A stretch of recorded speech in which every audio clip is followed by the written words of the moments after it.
નમો રિહંતાણમ નમો સિદ્ધાણમ નમો આયર્યાણમ નમો વજાયાણમ નમો લોય સવ્વસાહૂણમ એસો પંચ નમોકારો સવ્વપાવપણાસણો મંગલાણં ચ સવ્યેસિં પરમં હવૈ મંગલમ.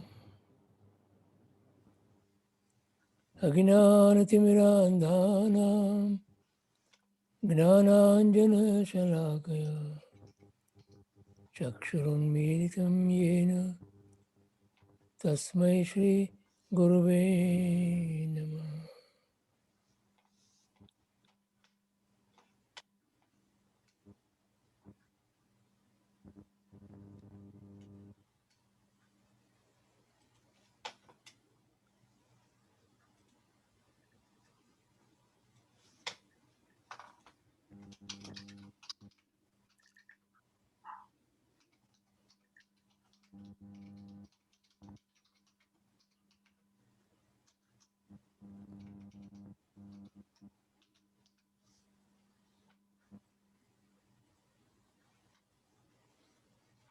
જય જિનેન્દ્ર.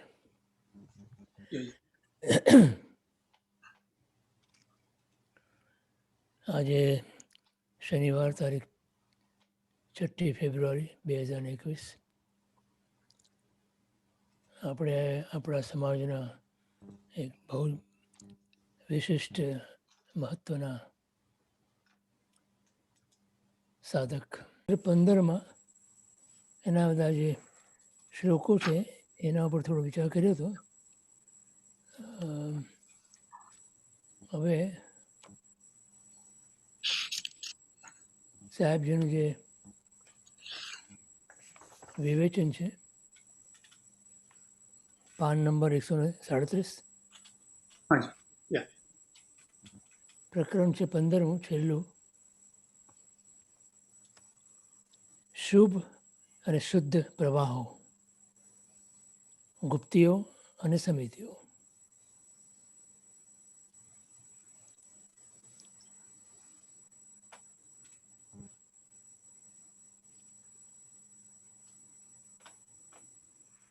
તો સાહેબજી વ્યાખ્યા કરે છે અહીંયા.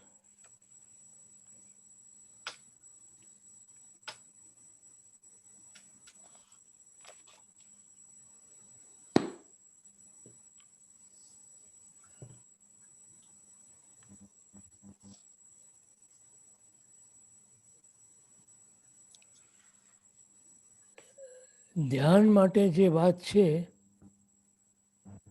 એ જ ગુપ્તિ માટે છે.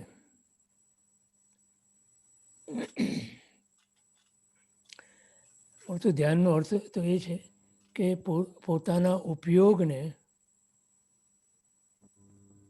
પોતાના સ્વરૂપની અંદર સ્થિર કરવો એ ધ્યાન છે.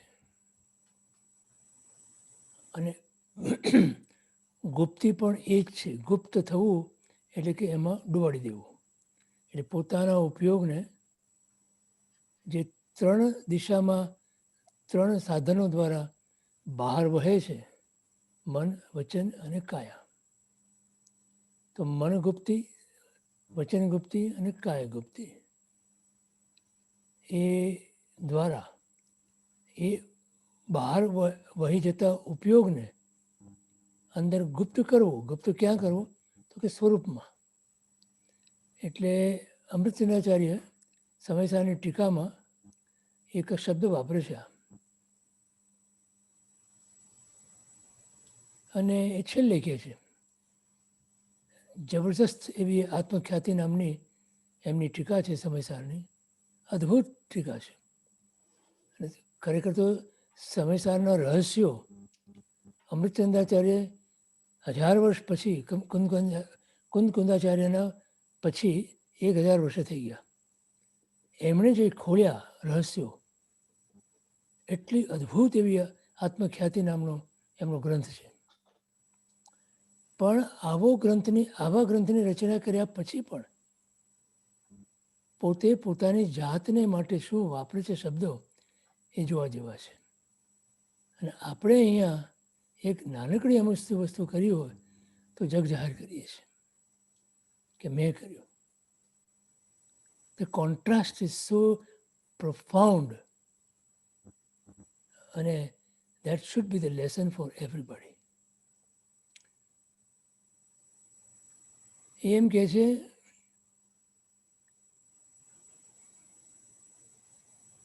કે વચન વર્ગણાના પૂતગલ પરમાણુઓ વડે શબ્દોની રચના થઈ.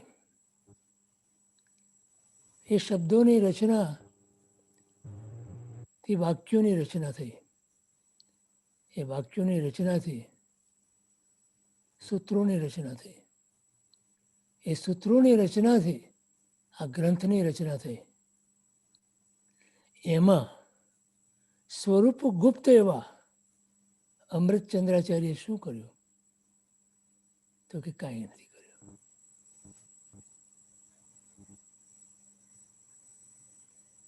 આ જે સહજતા અદ્ભુત. આવા મોટા ગ્રંથના રચયિતા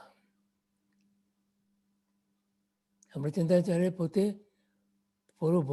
પોતે રાજા હતા. પછી દીક્ષા લીધી. તમે વિચાર કરો તો કે આવા મહાન ગ્રંથો પર આવી મહાન ટીકા રચનારા પણ જ્યારે એમ કે મેં કંઈ કર્યું જ નથી આમાં. કેમ? તો કે અમૃતચંદ્રાચાર્ય તો સ્વરૂપ ગુપ્ત હતા. એ સ્વરૂપ ગુપ્ત એ જ આ ગુપ્તી. તો મુનિ માટે ગુપ્તી એ જ એમનો ધર્મ છે. તો આપણે કંઈક તો એમાંથી શીખીએ ને, કંઈક તો ગુપ્ત થઈએ કે નહીં. કે બધી જગ્યાએ હું જોઉં, હું મારું મને ચાલ્યા જ કરે. જો તો ધ્યાન માટે જે પછી આપણે એમ વિચાર કરીએ, આપણે એમ કહીએ કે મને ધ્યાન લાગતું નથી, મને ધ્યાન કેવી રીતે કરવું મારે. આપણે કરશું હમણાં એની સાહેબજીના વચનો ઉપરથી શિબિરની અંદર વિચારશું. એ પહેલાં બી આપણે વિચાર્યું હતું એના માટે. આ ફરી વાર વિચારશું. પણ કેટલા જણા કરે છે આ ધ્યાનની પ્રક્રિયા? કેમ કે ધ્યાન એ જ અલ્ટિમેટ ધર્મ છે.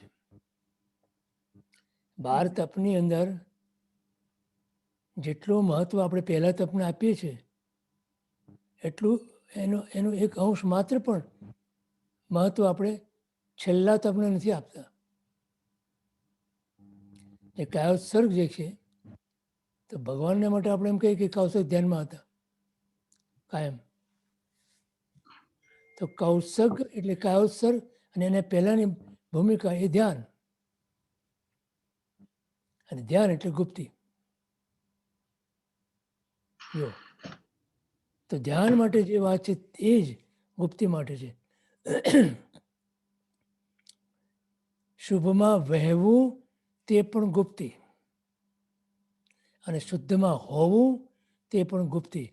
એટલે શું થયું કે શુભમાંથી જો તમે શુદ્ધમાં જતા હો અને જઈ શકતા હો અને જવાના હો તો એ શુભ ગુપ્તીનું કારણ બને છે. માટે એને પણ ઉપચારથી ગુપ્તી કીધી. શુભની અંદર વહેવાને ગુપ્તી કયા કારણથી કીધી? કેમ કે શુદ્ધનું નિમિત્ત બને છે માટે. હવે જો શુદ્ધનું નિમિત્ત જ ના બને તો શુભમાં તમે ગમે તેટલું રહ્યા કરો તો પણ એ ગુપ્તી ના કહેવાય, ના બને, અને ધર્મ ના બને. શુભ ધર્મને મોક્ષનો ઉપાય નથી કીધો, શુદ્ધ ધર્મને મોક્ષનો ઉપાય કીધો છે પંચસૂત્રકારે. સમજાય છે બે વાતને? તો આ શુભમાં વહેવું એટલે શું એનો ગૂંટવું, સાહેબજીની ભાષામાં કહું તો ગૂંટવું. હમ, શુભને તમે વારંવાર ગૂંટ્યા કરો, પણ એ ગૂંટવું એટલે શું? લક્ષ્ય શું છે ત્યાં? હમ, લક્ષ્ય વગર તમે ગૂંટો તો એ ગૂંટવ્યું ના કહેવાય.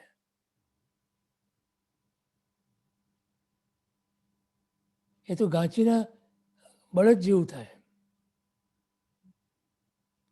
ગાંચીનો બળદ સાંજ પડે કેટલા માઇલ ચાલે?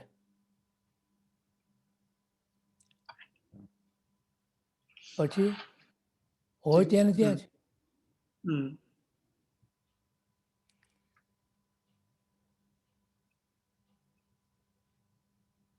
કોઈએ ગુરુને પૂછ્યું કે સાહેબજી,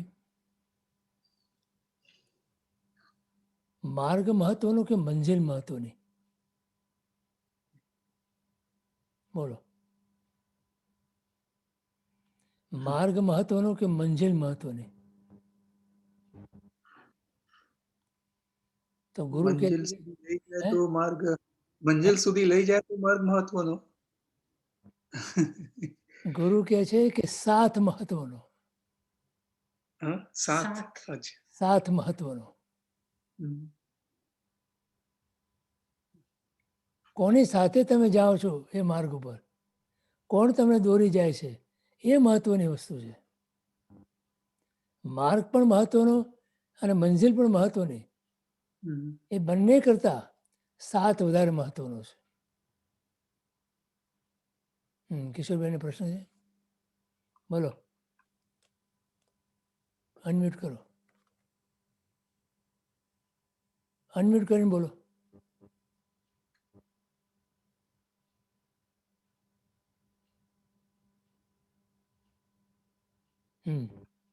બોલો. ના, મેં કહ્યું કે મંઝિલ, મારો જવાબ મંઝિલ હતો. જો કે હે? તમે કહ્યું ને માર્ગ મહત્વનો કે મંઝિલ મહત્વની, હા. એટલે મેં જવાબ આપ્યો કે મંઝિલ. નહીં. પણ નહીં, તમે હમણાં પછી બદલીને કહ્યું કે સાથ મહત્વનો. સાથ, રાઈટ. અને પછી માર્ગ બી ખરો અને મંઝિલ બી ખરી, રાઈટ. બરાબર. એ બંને કરતા સાથ મહત્વનો. સાથ. કોણ છે તમારા સાથમાં? ગુરુદેવ. અને ગિરીશભાઈ ગુરુજી. હાજી? ગિરીશભાઈ ગુરુજી. ના ના, એમ એમ એ વાત નથી.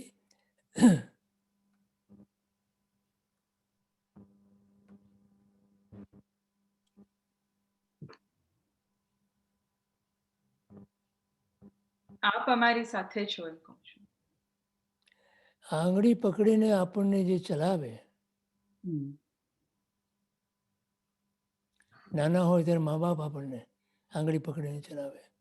મોટા થાવ એમ જેમ જેમ એમ કોઈ ને કોઈ આપણને આંગળી પકડીને ચલાવે. અને અધ્યાત્મના માર્ગની અંદર, મોક્ષ માર્ગની અંદર ગુરુ આપણી આંગળી પકડીને ચલાવે. આપણે ગુરુની આંગળી પકડીને નથી ચાલવાનું. ગુરુ આપણી આંગળી પકડીને ચલાવે. આ બંનેમાં આસમાન જમીનનો ફરક છે. તમે આ ગુરુની આંગળી પકડીને ચાલતા હો ને તો તમને પ્રલોભનો આવે, તમે આંગળી છોડીને ભાગી જવાના. પણ જો ગુરુએ તમારો હાથ પકડ્યો હશે અને તમારી આંગળી પકડી હશે તો ગમે તેવા પ્રલોભનો હશે તો પણ તમને ખેંચીને એનાથી દૂર કરશે. સમજાયું? આપણી જવાબદારી નથી કે આપણે વી ડોન્ટ રન અવે, આપણે ભાગીએ નહીં હાથ છોડાવીને? હાથ છોડાવીને ભાગ્યા છીએ, અનાદિકાળથી માટે તો રખડીએ છીએ. આપણી જવાબદારી ખરી, પણ આપણી જવાબદારી આપણને ક્યાં ભાન છે એનું?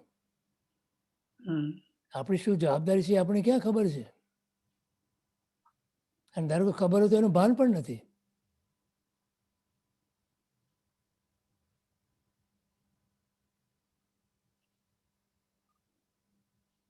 એમ કે લખે છે એક જગ્યાએ જ્ઞાની કે તીર્થંકરે તો ઠોકી ઠોકીને કીધું છે, આપણે ક્યારે સાંભળીએ છીએ. જો હમણાં કોઈની સાથે વાત કરતો હતો તો તમે ગુરુદેવના જો સાંભળો એમના વાંચનાઓ કે પ્રવચનો તો વિચાર તમે કરો તો એ ઘૂંટાવ્યા કરે છે આપણને, એક ને એક વસ્તુ ઘૂંટાવે છે.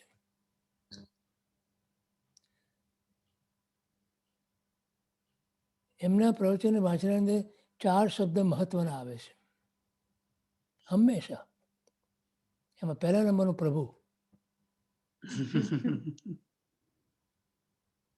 અને બીજા 3 શબ્દો એમના રાગ, દ્વેષ ને અહંકાર. આમાંથી છૂટવાનું છે ને આમાંને પકડવાના છે. અને આ જ ઘૂંટાવ્યા કરે તમને, જુદા જુદા દાખલાઓ, જુદી જુદી સંદર્ભો આપી આપી અને ઘૂંટાવે તો આ જ છે કે તમારા જીવનની અંદર કેન્દ્ર સ્થાન પ્રભુનું, અને જેનાથી તમારે વિમુખ થવાનું છે એ રાગ, દ્વેષના અહંકારથી.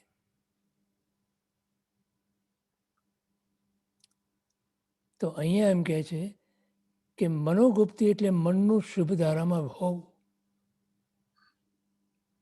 શુભની ધારા કીધી. ધારા એટલે વહેતી હોય ને જે, એને ધારા કહેવાય.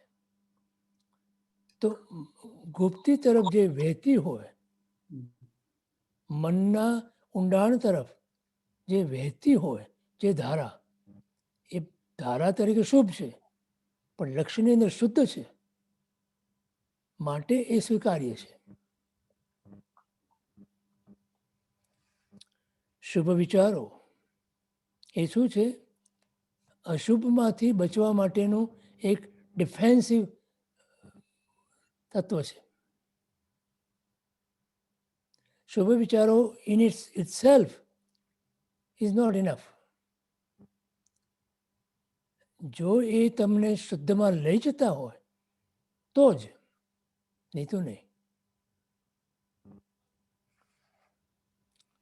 શુભ ભાવનાઓ અગેન સેમ વે. અહોભાવની ધારા,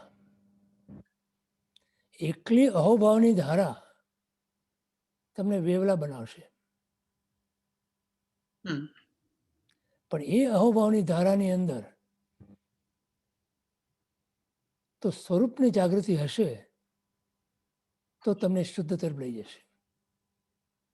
નહીં તો તમને શુભમાં રાખી અને તમને એક ભ્રમ ઊભો કરશે કે તમે કંઈક પામ્યા.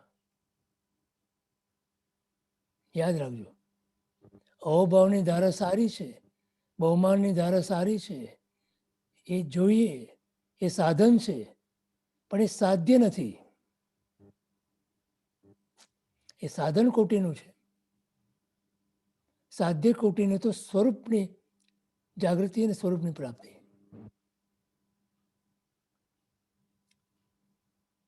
દર્શનમ દેવ દેવસ્ય દર્શનમ પાપનાશનમ દર્શનમ સ્વર્ગ સોપાનમ.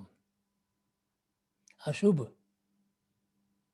અશુભની ધારા અહોભાવની ધારા થઈ. પણ છેલ્લી જે બતાવે છે દર્શનમ મોક્ષ સાધનમ, એ આત્મદર્શન એ મોક્ષ સાધના બને છે. તો 3 ઉપરની વસ્તુ કરી એ અહોભાવની ધારા છે પરમાત્મા પ્રત્યેનું. પણ એ કર્યા પછી પોતાના આત્મતત્વમાં સ્થિર થવું, એનું લક્ષ્ય કરીને એમાં ડૂબવું, એનું દર્શન કરવું, એ આત્મદર્શન કરવું, એ મોક્ષનું સાધન બને છે. સમજાણું?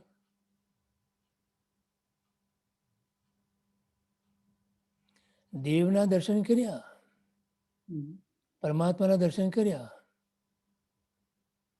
એનાથી પાપથી અટક્યા,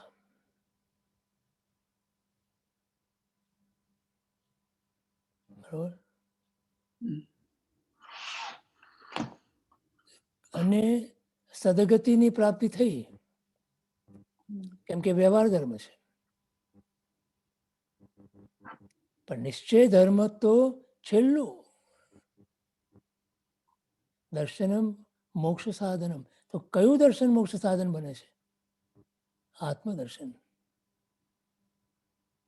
પરમાત્માનું દર્શન કરતા કરતા આત્મદર્શન થયું તો મોક્ષનું સાધન બને છે.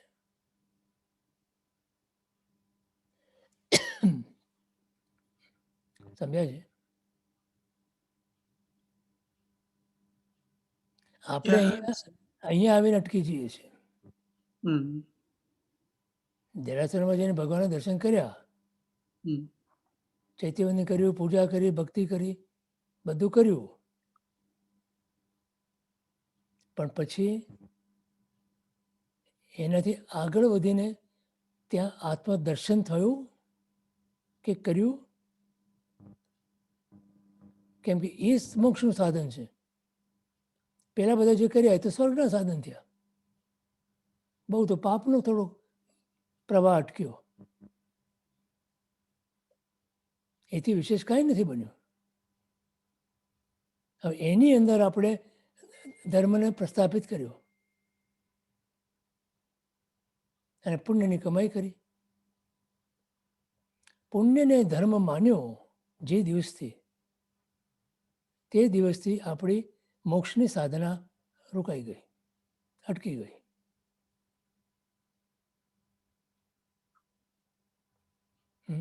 એક સામાયિક કરો તમે તો કેટલું પુણ્ય મળે? બોલો.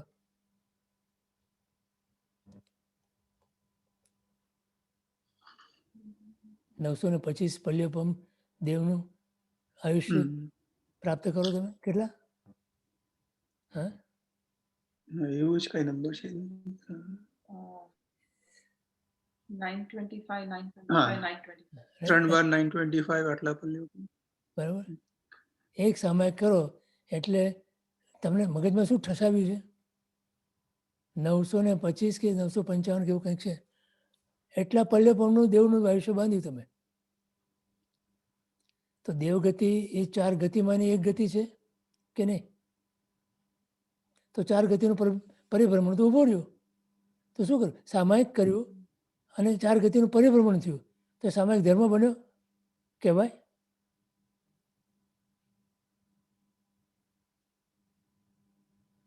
વાણિયાના દીકરા છો, લોજિક તો જુઓ તમે તમારું. ગણતરીનું લોજિક કર્યું ને. હા, 48 મિનિટ્સની સામે આટલા પલ્યપમ. હે 48 મિનિટ્સ આપીને આટલું મોટું આયુષ્ય બાંધીએ તો એ સારું ધંધો કહેવાય ને. બહુ સારો વાણિયા માટે ધંધો થયો હોય. વાણિયામાં ફાટી ગયો.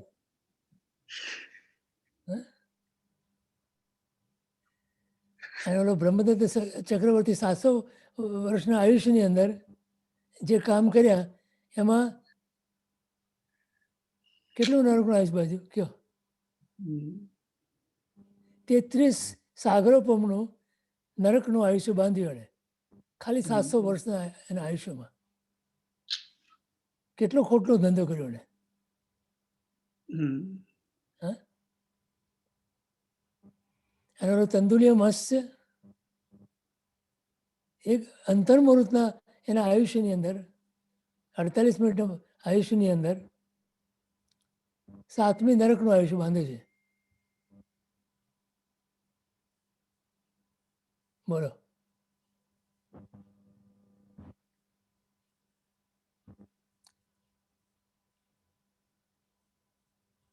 આ બધા દાખલા શેના છે? આપણે શું કરી રહ્યા છીએ? અરે સામાયિક કરી તો મેં મારા સ્વભાવની ઉપલબ્ધિ મને થવી જોઈએ કે જે સમતારૂપ છે. મોટામાં મોટું જે ગુણ છે, ઇનફેક્ટ આત્માનું પોતાનું મૂળ સ્વરૂપ જે છે એની પ્રાપ્તિ સામાયિકમાં થાય છે. એનાથી કોઈ વિશેષ લાભ આ જગતમાં છે ખરો? કરોડો વર્ષના દેવના આયુષ્ય ની તોલે તમે આ મૂકો જોઈએ.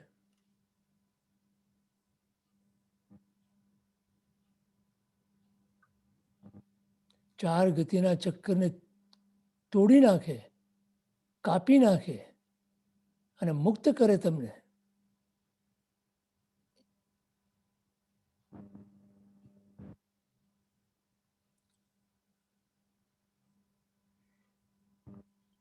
એ શક્તિ સામાયિકની અંદર છે, એક સામાયિકની અંદર.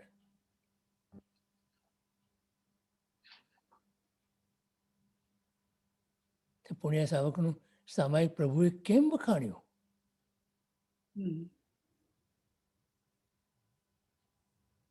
એક છાણું પડોશીની રજા વગર લીધું, એનું મન ડામાડોળ થઈ ગયું.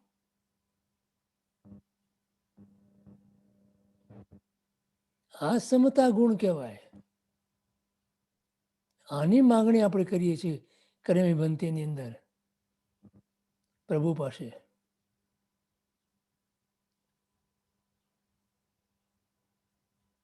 સામાયમ.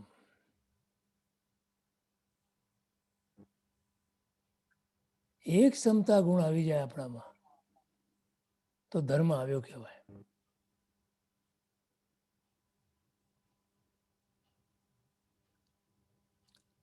પણ જગતની મમતા અને પોતાના દેહની મમતા એવી છે કે આ સમતા આવી ખૂબ ખૂબ ખૂબ દુર્લભ છે. પણ જેણે આ સમતાની પ્રાપ્તિ કરી એનું મોક્ષ નિશ્ચિત છે. જો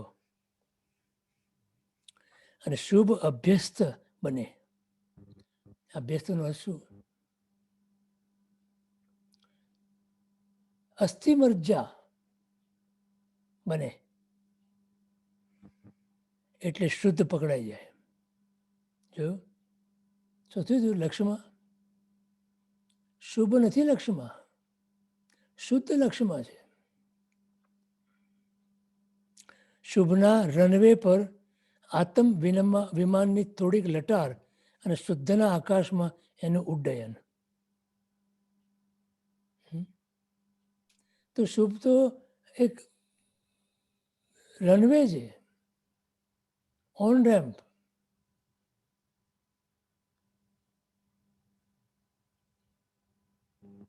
પછી તેને ઉપડવાનું જ છે. એ ઉપડે ત્યારે શુદ્ધમાં છે, નહીં તો રનવે દોડ્યા જ કરે. આપણું કામ એમ જ છે. અત્યારે જે ધર્મ કરીએ છીએ આપણે, જેને સોકોલ ધર્મ કહેવાય કે નહીં, એ બી એક મોટો પ્રશ્ન છે. તો એ રનવે પર લટાર માર્યા કરીએ છીએ આપણે.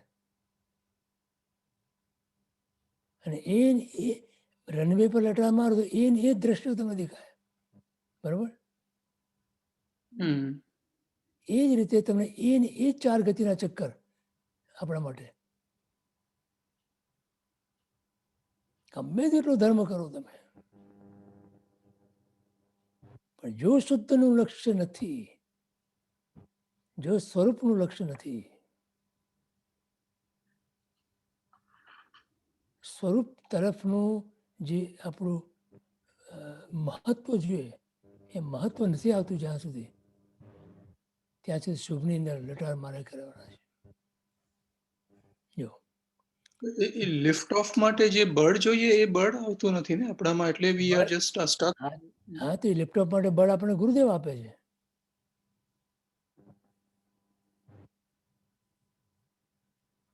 તો આપણે માંગ્યું નથી એટલે નથી મળ્યું, કે આપણે ઈચ્છ્યું નથી. ઈચ્છ્યું નથી.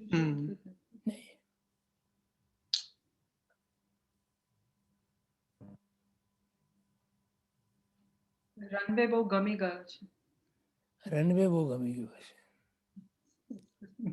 ચાર ગતિના ચક્કર એવા ગમી ગયા છે. એમાં શુભાશુભની અંદર શુભ જ્યારે પ્રાપ્ત થાય છે ત્યારે બહુ ગમે છે. અને એ ગમે છે ને એ ઘાતી કર્મના શુભ ઉદયો હમ જેને ગમે એ ગાતી કર્મ બાંધે બાંધે ને બાંધે છે.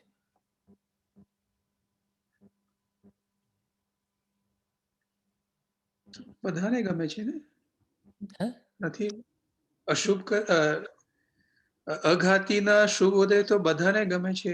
હા, એ જ વાત છે ને.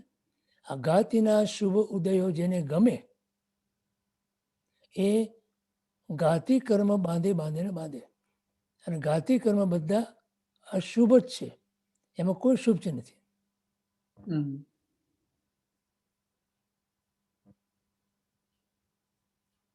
બાજુ ગઈકાલે કોઈ સાથે વાત કરતો હતો, એમાં ગાતી અગાતી કર્મની વાત આવી, તો મને પછી મારી પાસે હમણાં જ અનાયાસે જ મળ્યું મને, જસ્ટ બાય ગુરુદેવની કૃપાથી. અમે 2006માં ગાતી અગાતી કર્મની શિબિર કરી હતી. હા એનો ચાર્ટ બનાવ્યા છે, 6-7 પાના છે બધા. 2006માં આ શિબિર કરી હતી, ગાતી અગાતી કર્મ અને કર્મ મુક્તિ સાધના. એને કિશોરબેન પ્રશ્ન છે, બોલ બેન, અનમ્યુટ કરો બેન, અનમ્યુટ કરો. હા બોલો. કર્યું. હા બોલો. દરેક વખતે કહું છું, આપણને ગુરુદેવ તમે કહો છો ને કે આપણે ગુરુદેવની એટલે આપણે કંઈ પણ પ્રશ્ન હોય તો ગુરુદેવને પૂછીએ, અથવા તો પણ આપણે તો અહીંયા ક્યાં એમની પ્રેઝન્સ ક્યાં છે, આપણા હૃદયમાં હોય છે. પણ તમને પૂછું છું કે ક્યાંથી ગુરુદેવ લાવવા? તમે એટલે લખો, તમે પત્ર લખીને પૂછાવી શકો, કોઈ બી તમને પ્રશ્ન હોય તો તરત જ જવાબ આપશો તમે. હાજી તમે પત્રથી તમે પૂછાવી શકો છો, એમની લિંક છે હા પત્રની, કે જેમાં તમે મોકલી શકો અને તરત તમને જવાબ આપશે, વેરી પ્રોમ્પ્ટ. આટલા બધા એમના બધા આઈ મીન શિષ્ય હોય તો આપણને કેવી રીતે ઓળખે? હજારો એમને પત્રો આવતા હોય તો પણ તમારા કોઈ પણ પત્ર, કોઈનો બી પત્ર આવે, ઇમિડિયેટ એમનો જવાબ હોય, જવાબ લખીને મૂકી દે. તો મને મોકલી આપશો લિંક? હા, તમને એમનું ઓલું કોન્ટેક્ટ મોકલી આપો. મે બી કલ્પના પાસે હશે. હા, કલ્પના બસ છે. કલ્પના પાસે છે, ઓકે. હા.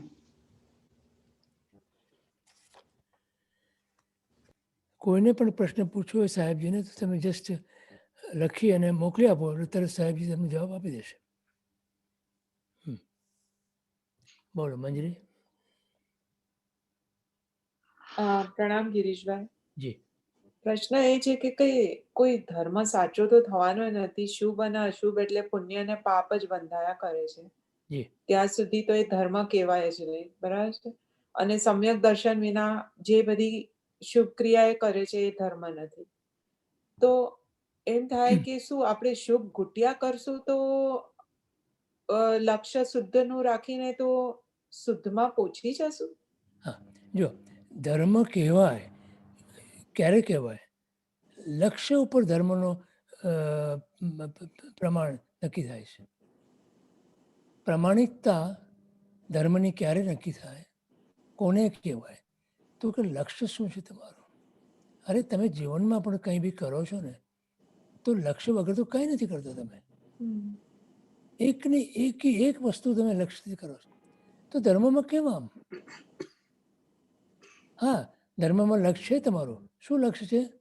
ઘૂંટાવ્યું છે શું અત્યાર સુધી તમને? પુણ્ય. આપણે પુણ્યને ધર્મ માન્યો છે, એટલે પુણ્યમાં આપણે એની મૂલ્યાંકન કરીએ છીએ અને એની માપ કાઢીએ છીએ. આટલું કરશો તો આટલું પુણ્ય મળશે, આટલું કરશો તો આટલું પુણ્ય મળશે. દેટ મીન્સ પુણ્ય એટલે ધર્મ. તો પુણ્ય તો આશ્રવ છે, અને આશ્રવ સર્વતા હે. સમજાયું?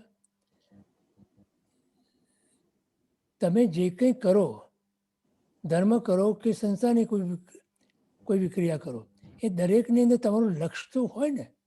હમ.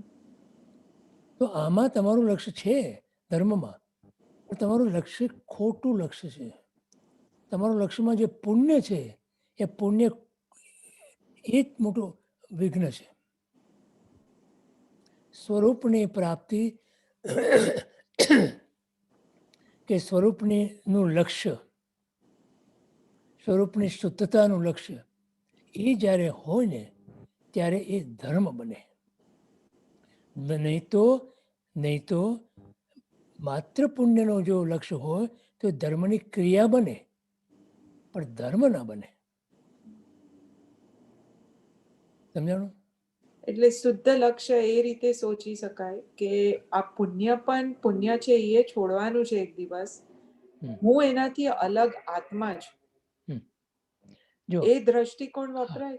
જો પુણ્ય છોડવાનું છે કે નથી છોડવાનું એ આપણે વિચારવાનું નથી. હમ. પુણ્ય મને બંધાશે કે નહીં બંધા એ પણ નથી વિચારવાનું. હમ. પણ એ ક્યારે વિચારવાનું છે? પાપથી નિવૃત્ત થવું છે ને ત્યારે તમારે પુણ્યને સામે ઊભું કરવાનું છે. એ એ એ એ વગર નહીં. પુણ્યની જરૂર ક્યાં છે હું તમને સમજાવું. હમ. પુણ્યની જરૂર માત્ર પાપની નિવૃત્તિ માટે છે. કેમ કે કોઈ જીવ પાપ કરીને મોક્ષે નથી જતો,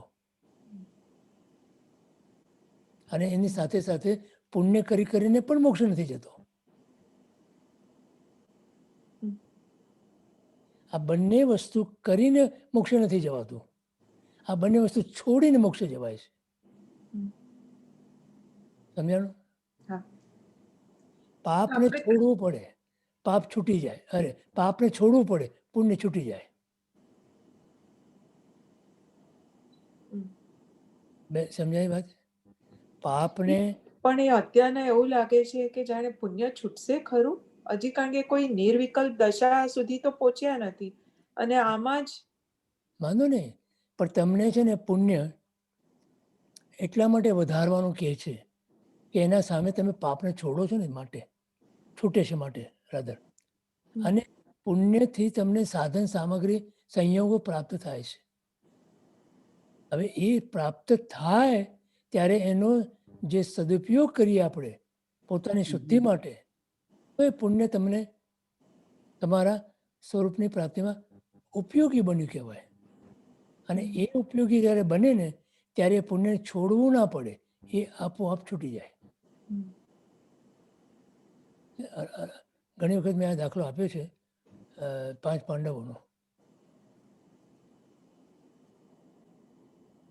5 પાંડવોએ એક સરખી સાધના કરી હતી. 3 પાંડવો મોક્ષે ગયા એ જ સાધનાથી, અને એ જ સાધનાથી 2 પાંડવો જરાક એમનો ઉપયોગ છૂટ્યો લક્ષ્યમાંથી. સાંભળજો બરોબર, લક્ષ્યમાંથી ઉપયોગ છૂટ્યો અને 33 સાગરોપમનું સર્વાત સિદ્ધિનું પુણ્ય ભોગવવા માટે ગયા. કે જે પુણ્ય આ 3 પાંડવોએ પણ બાંધ્યું હતું, રાઈટ? સરખી સાધના હતી ને, પણ એ 33 સાગરોપમના સર્વાત સિદ્ધિના પુણ્ય રૂપે જે દલિકો હતા એની અંતર્મૂર્તમાં આ 3 પાંડવોએ ખપાવી દીધા અને મોક્ષ પધાર્યા. સમજાય છે? હા સમજાય છે, પણ ગિરીશભાઈ અમારી તો કોઈ એવી અપ્રમત દશાએ નથી કે આ નહીં, તમે હું તમને માત્ર દાખલા તરીકે આપું છું. એટલે હું શું કહેવા માંગુ, પાપને છોડવું પડે, પાપથી મુક્ત થવું પડે, એના માટે આપણે પ્રયત્ન વિશેષ કરવો પડે. પુણ્ય માટે છોડવા માટે, તોડવા માટે, ખપાવવા માટે કોઈ પ્રયત્ન કરવાની જરૂર નથી. હા. માત્ર એનો ઉપયોગ કરવો છે. કેમ કે પુણ્ય આપણને સંયોગો પ્રાપ્ત કરાવે છે, સગવડતા આપે છે. તો એ સગવડતા અને સંયોગોને પ્રાપ્ત કરી અને સ્વરૂપની અંદર ડૂબવું છે. આપણે સ્વરૂપની જાગૃતિ કેળવવી છે. એ જો આપણે આ પુણ્યના આધારે કરીએ તો આપણું એ પુણ્ય આપણા માટે, આપણા આત્માના કલ્યાણ માટે આપણે ઉપયોગમાં લીધું એમ કહેવાય.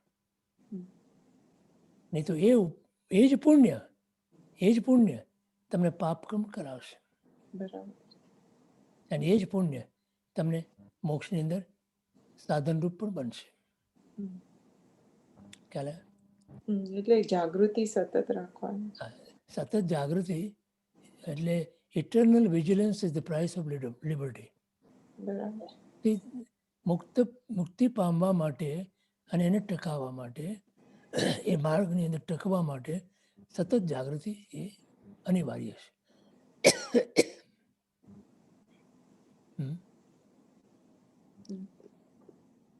અને સતત જાગૃતિ તમને વૈરાગ્ય આપે છે. માટે વૈરાગ્યનો બેઝ એટલે વૈરાગ્યનો પાયો જેટલો મજબૂત બનાવી આપણે, એટલું આપણું ધર્મની ઇમારત એટલી મજબૂત બને,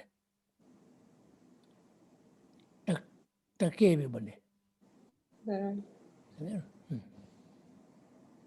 આમ કહી શકાય ને કે પુણ્યનું આકર્ષણ એ જ પાપ છે, અને વૈરાગ્ય ઇઝ બ્રેકિંગ ધેટ આકર્ષણ બેઝિકલી. સો ધેટ્સ વાય ત્યાંથી ધર્મની શરૂઆત થાય છે. કરેક્ટ. પુણ્યનું આકર્ષણ શેના માટે છે? અગેન એ પુણ્યથી પ્રાપ્ત થતી સામગ્રીઓ, એમાંય સંસારની સામગ્રીઓ, સંસારના સુખની સામગ્રીઓ, સગવડતાની સામગ્રીઓ, આ બધું પુણ્યથી પ્રાપ્ત થાય છે. અને એ ગમે છે જીવને. એટલે અઘાતીના ઉદયો જીવને ગમે છે ને, એને ઘાતીનું બંધ કરાવે છે. હા, એટલે એ જ વાત થઈ ગઈ. અઘાતીના ઉદયમાં પાપ એટલે પાપનો બંધ થયો ત્યારે. રાઈટ.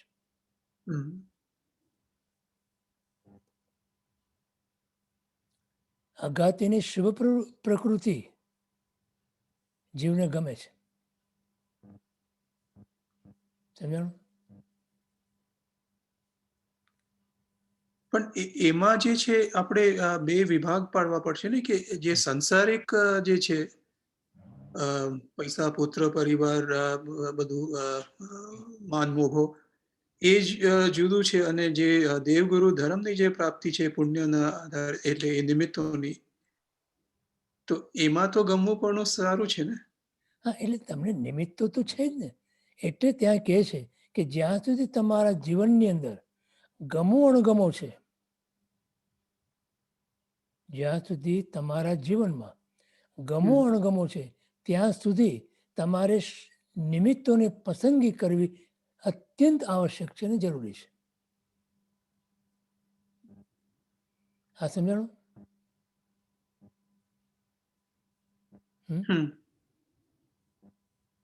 તો એને પુણ્યનો આકર્ષણ અથવા એને પુણ્યનો એમાં એ કેટેગરીમાં નહીં મૂકવું જોઈએ ને, કે એ હજુ આપણે જો ઈચ્છીએ કે મને દેવગુરુ ધર્મની પ્રાપ્તિ થાય અને એનો હું સદુપયોગ કરું અને એના માટે હું ધર્મ ક્રિયા કરું છું, તો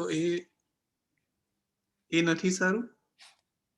તમે એના માટે કરવાનો જો વિચાર કરો ને, તો વળી પાછું એ એક શલ્ય બન્યું.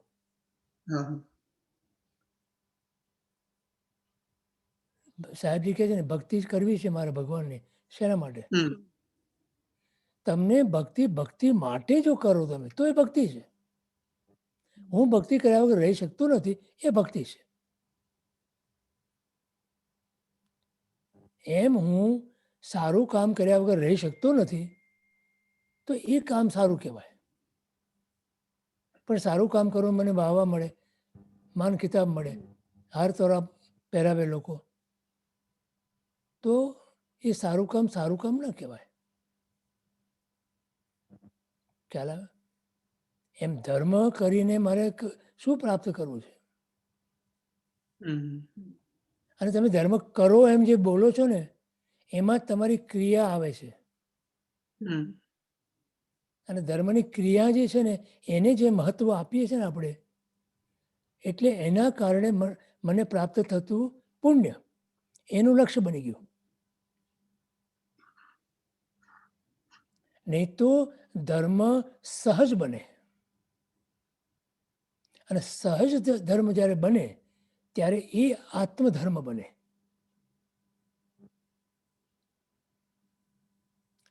જ્યાં સુધી ધર્મ સહજ ન બને અને માત્ર તમને એક ક્રિયાના મહત્વરૂપ ભાગરૂપ એ ધર્મ લાગતો હોય તો એ ધર્મ સહજ નથી અને ધર્મ જ નથી.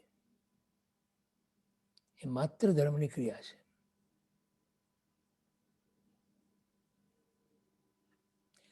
એટલે એનો અર્થ એમ નહીં કરવાનો કે મારે ધર્મ નહીં કરવો, પણ કરવો શબ્દ નહીં વાપરવાનો.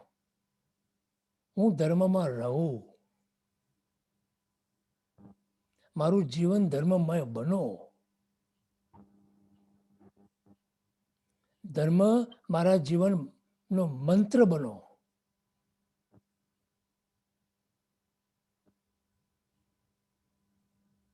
ધર્મનો બીજો અર્થ છે ફરજ, રાઈટ? અને ધર્મનો બીજો અર્થ છે સ્વભાવ. વસ્તુ સહાવો ધમ્મો, વસ્તુનો જે સ્વભાવ છે એ એનો ધર્મ છે. તો ધર્મ આવો સહજ અને સ્વાભાવિક બનવો જોઈએ.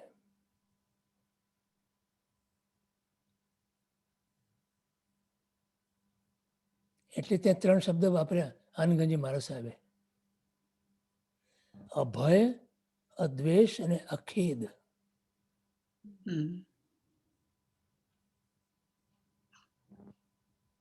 સ્તવનામાં છે ને.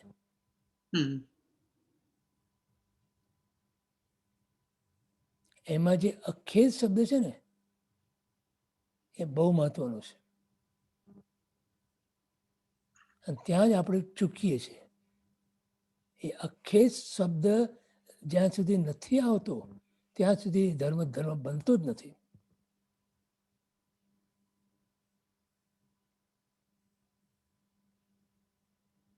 જે આત્મ જાગૃતિ પ્રત્યે આપણને એ ઉત્સાહ જોઈએ અંદરથી કે આના સિવાય મારી જીવનની અંદર કોઈ હવે ઉપલબ્ધિ હોઈ જ ન શકે.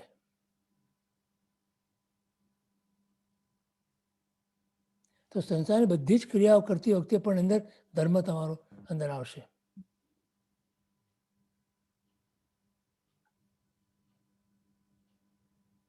કેમ કે લગ્ની છે, અખેદનો શબ્દ એ છે, લગ્ની.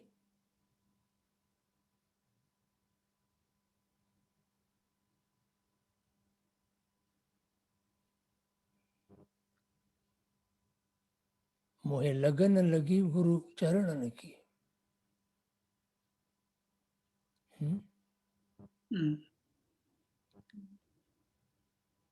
બીજું કઈ ભાવે નહીં આપણને.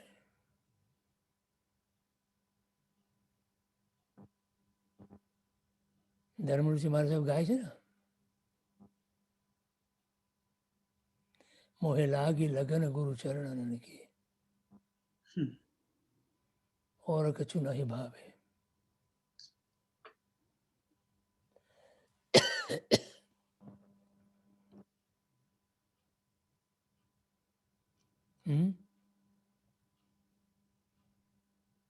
પછી બધું જ સંસારનું બધી જ કોઈ પણ ક્રિયા તમે દિવસ દરમિયાન કરતા હો ને તો પણ તમારા મનની અંદર તો આ જ ચાલતું હોય.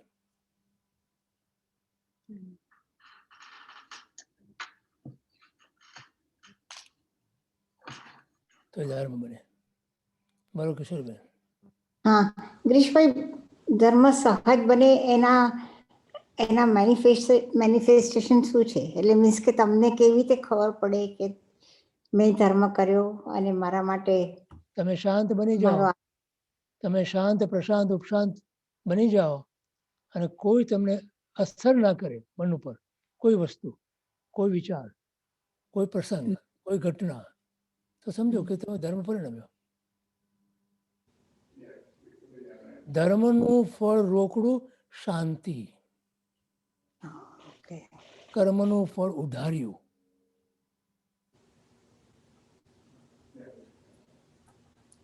જો તમારા જીવનમાં શાંતિ નથી તો સમજો કે તમારા જીવનમાં ધર્મ નથી.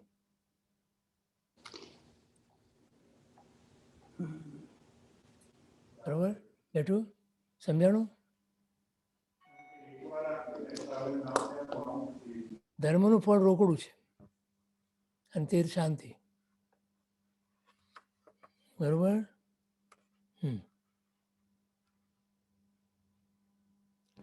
તો વચનગુપ્તી એટલે ધર્મકથા આદિમાં પરોવાવું અથવા તો મૌનના વિશ્વમાં પહોંચી જવું. આપણે શબ્દના મૌનને મૌન કહીએ છીએ, પણ ખરેખર મૌન નથી. મૌન કોને કહેવાય? વિકલ્પોનું જે મૌન છે એ મૌન છે. બરોબર. અને કાયગુપ્તી એટલે એરિયા સમિતિ આદિપૂર્વક ચાલવું અથવા બિલકુલ સ્થિર કાય સર્ગમાં ધ્યાને રહેવું. એરિયા સમિતિને ધ્યાન કીધું. એરિયા સમિતિ પૂર્વક તમે ચાલો એને પણ ધ્યાન કીધું. અને ધ્યાનની ત્યાં વ્યાખ્યા છે એકાગ્રતા.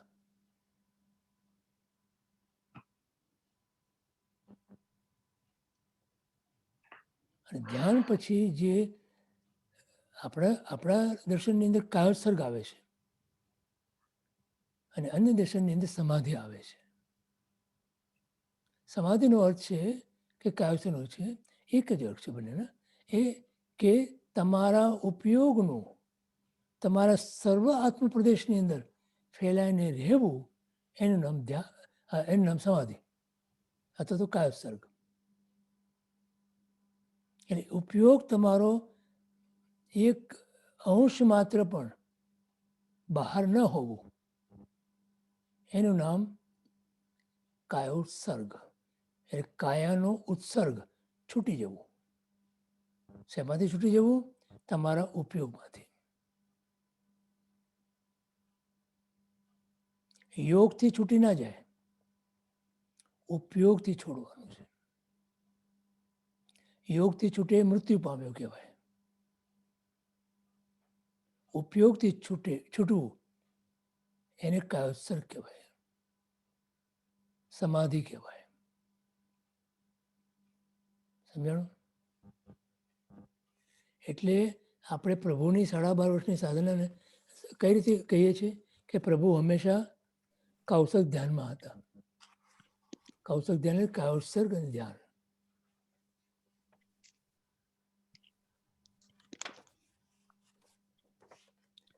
પાંચ સમિતિઓ તેમનું નામ દર્શાવે છે તેમ સમ્યક ઇતિ એટલે કે પ્રવૃત્તિ છે. સમ્યક એટલે, સમ્યકનો વ્યાખ્યા કરો. સમ્યક એટલે આપણે કે સમ્યક એટલે સાચી. સમ્યક એટલે આત્મલક્ષ્યપૂર્વક કરેલી, એ સમ્યક છે. સમ્યક દર્શન તો કે આત્માનું દર્શન. સમ્યકની અંદર આત્મા આવે છે. ખાલી સાચું છે કે એમ નહીં, પણ આત્મલક્ષી જે પ્રવૃત્તિ, એને શુભની ધારામાં વહેવા માટેના સરસ આ માધ્યમો. This is the medium. વિચારો, આ ખાલી માધ્યમ છે, અંત નથી. આ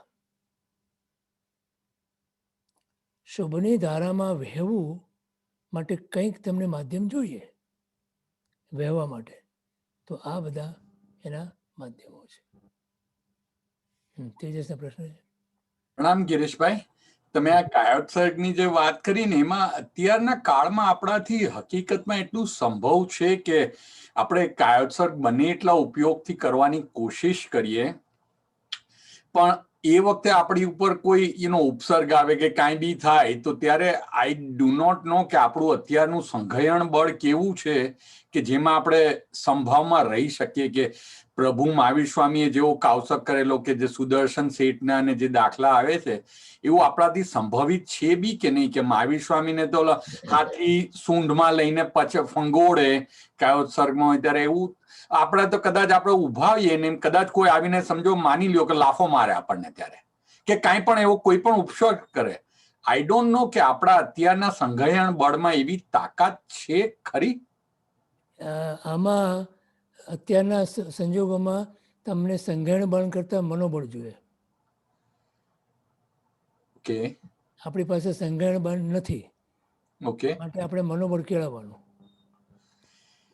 કોઈ આપણને કંઈ કહી જાય, કરી જાય, તો મનમાં એનો અસર નહીં લેવાની. મનમાં એમ વિચારવાનું કે મારા કર્મ ખપે છે. તમારું કોઈ અપમાન કરે, ક્યારે કરી શકે? તમારું અપમાન ક્યારે કોઈ કરી શકે? બોલો. તમારા અપયશ નામકર્મનો ઉદય હોય કે જે અશુભ કર્મ છે એનો ઉદય હોય તો જ તમારું કોઈ અપમાન કરી શકે. બરાબર? રાઈટ હવે આપણે મનોદશા આપણી કઈ રાખવાની છે કે મારા આ અશુભ કર્મનો ઉદય છે, માટે આ જીવ મારું અપમાન કરે છે, તો એ મારો ઉપકારી છે. કેમ કે એના નિમિત્તે આ મારું અશુભ કર્મ ખપી જાય છે. એ સમજાય છે ગિરીશભાઈ, પણ એ આપણે જ્યારે ક્યારેક જેવું થતું હોય ને હકીકતમાં, ત્યારે હજી પૂરેપૂરું જ્યારે થતું હોય ને ત્યારે જે વિચાર આવવો જોઈએ કે આચરણમાં આવવું જોઈએ, ત્યારે હજી થતું નથી, પણ એ કરવાની જરૂર છે. હા, તો બસ એને અભ્યાસ કરવાનો. કેમ કે વાત બરાબર. આપણે આ તો મોટો તમને એનો લાલચ છે કે મારું કર્મ ખપી જાય છે. તમે કર્મ ખપાવવા માટે કેટલા તપ વગેરે કરો છો, તપ જપ કરો છો. આ તો એમને ઓલો આવીને એક ગાળ દઈ ગયો અને તમારું કર્મ ખપી ગયું. કેટલું સહેલું. એટલે આપણે નિજરા એ જ પ્રમાણે વિચારતા રહેવાનું કે આ ખપતું જાય છે, નિજરા થતી જાય. હું હલકો થતો જાઉં છું અને ઉપર ચડતો જાઉં છું.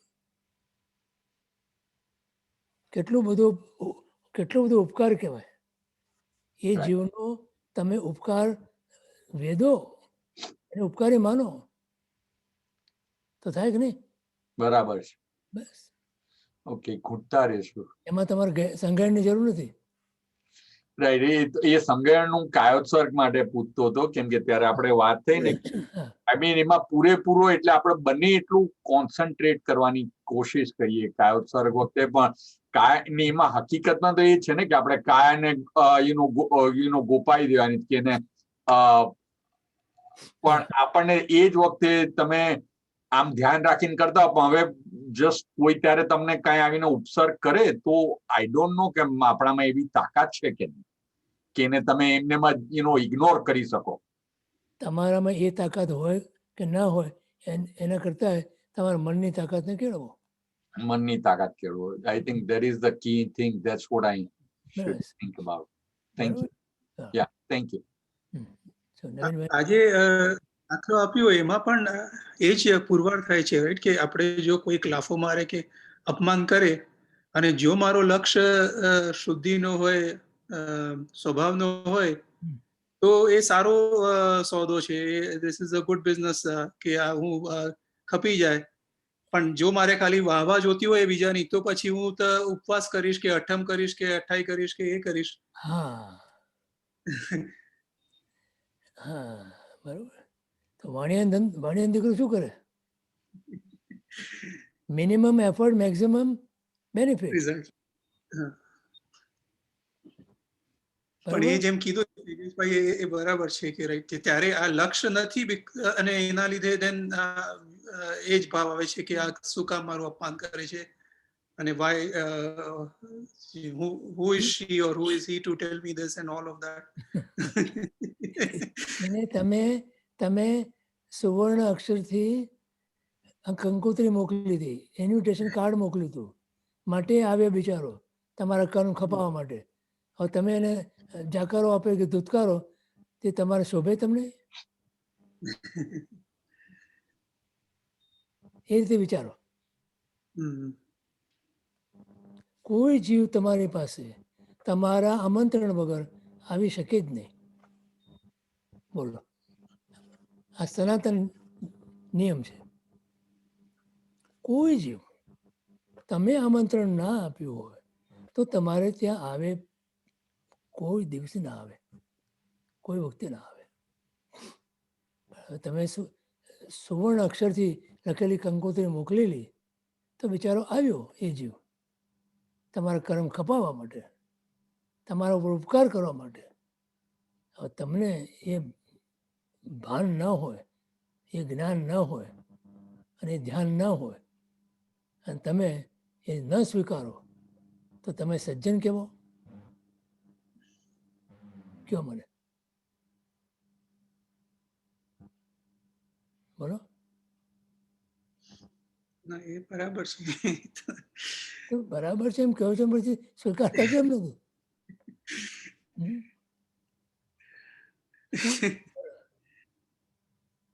શેના માટે આવે આપણને એના પર એનું ઇમ્પોર્ટન્સ છે, રાઈટ? આપણને ધડ દઈને લાફો માંગે. કિશોરીબેન, તમારી સાથે વાત નથી કરતો હમણાં, પ્લીઝ. હું હમણાં એક વાત પૂરી કરું ને પછી તમને કહું છું. તમને બોલાવું છું, તમને જરૂર બોલાવું. એ પહેલા Sorry. તમારા પાસે નવીનભાઈ છે. હાજી, થેન્ક યુ. હા, બોલો નવીનભાઈ. ગિરીશભાઈ, આપણે પહેલા વાત કરેલી હતી જે કે સુખ ને દુઃખના પ્રસંગ આવે બંને વખતે એટલે ક્ષમતા થોડી રહે છે, પણ એના પછીનું લક્ષ્ય એ થતું નતું, ત્યાં બ્લેન્ક થઈ જશે માઇન્ડ. એને જ સાચવવા માટે માઇન્ડ બ્લેન્ક થઈ જાય છે. એટલે જે છે ને રનવે પર ચક્કર માર્યા કરે, લેપટોપની કઈ કેપેસિટી જ નથી કે વિચાર નથી, એ રીતે આવી જાય છે. તો that is where it goes. ચાલો, સુખ આવ્યું, દુઃખ એક્સેપ્ટ કરી લીધું અને ચલાવી લઈએ છીએ, પણ એના પછીનું કંઈ નથી થતું. એના પછીનો વિચાર પકડાતો નથી કે ઓલ્ટ નથી થતું. દેટ ઇઝ એટલું જે કીધું, આખું બધું સમજાવ્યું તમે, that comes on again and again. એટલે શું થાય છે કે જે સાતત્ય જોઈએ ને આપણે જીવનની અંદર, એ ધર્મનું સાતત્ય નથી. That means continuity. Continuity towards knowing self. હે? Continuity toward knowing self, experiencing self. તમારે માત્ર આત્મ જાગૃતિને સાતત્ય રાખવાનું છે.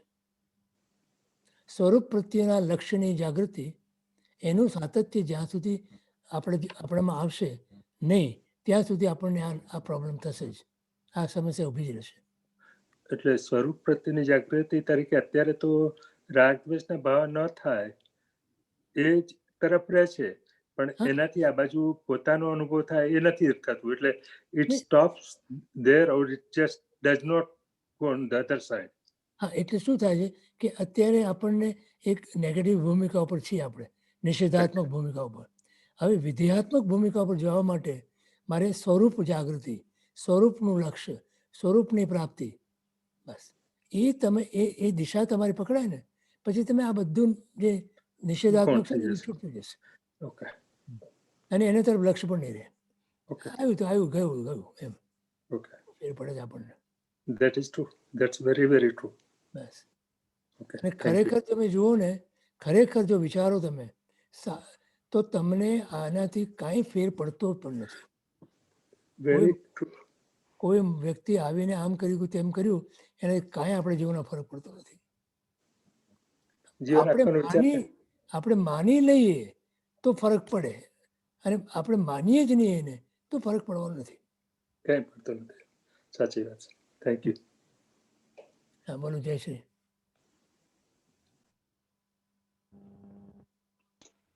હા, આ એરિયા સમિતિને એક ધ્યાનની ક્રિયા કહીને તો આપણે, એટલે મારે આ જ પ્રશ્ન થતો કે જ્યારે આપણે સિદ્ધાચલજી ચડતા હોઈએ ત્યારે, એટલે એ વખતે મેં સાંભળેલું, પણ આમ જનરલી ચડતી વખતે થોડુંક ધ્યાન એરિયા સમિતિનું રહી શકે છે.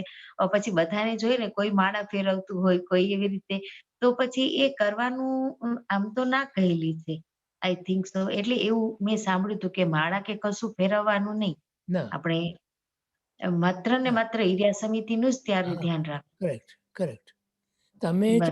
તમે જોઈને ચાલો જાગૃતિપૂર્વક, એરિયા સમિતિ કહેવાય એને, એરિયા એટલે ચાલવું. હા. હા, તો કેવી રીતે ચાલવું છે મારે? નીચે જોઈને, અને ભૂમિ ઉપર કાંઈ બી કોઈ જીવજંતુ હાથી બધી ના હોય, મારો પગ ના પડે એના પર, એવી કાળજીપૂર્વક ચાલવું, એનું નામ એરિયા સમિતિ. આપણે નથી કહેતા ધ્યાનથી ચાલજે બાપા. હા. કોઈ જતું હોય તો નથી કે ધ્યાન રાખજે ભાઈ. હા. આપણા બાળકો જતા હોય તો કે ભાઈ ધ્યાન રાખીને ચાલજે.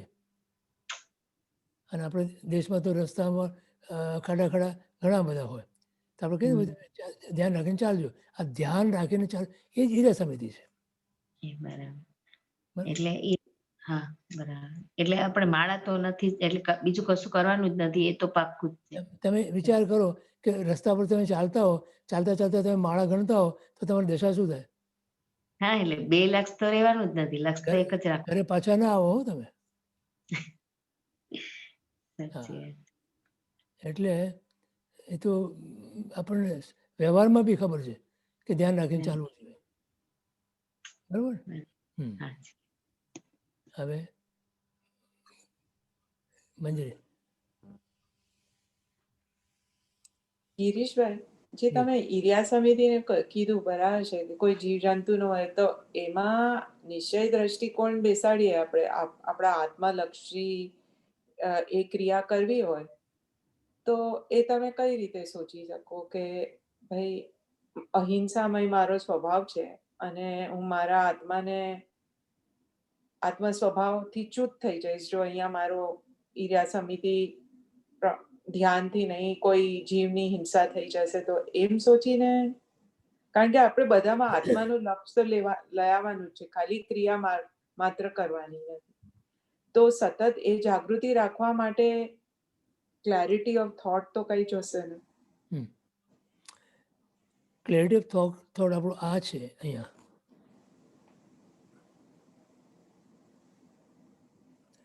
કે એક તો પહેલાં તો જાણે આપણને ખબર છે એરિયા સમિતિપૂર્વક ચાલવું એટલે શું અને એરિયા સમિતિ શાના માટે. નંબર 1.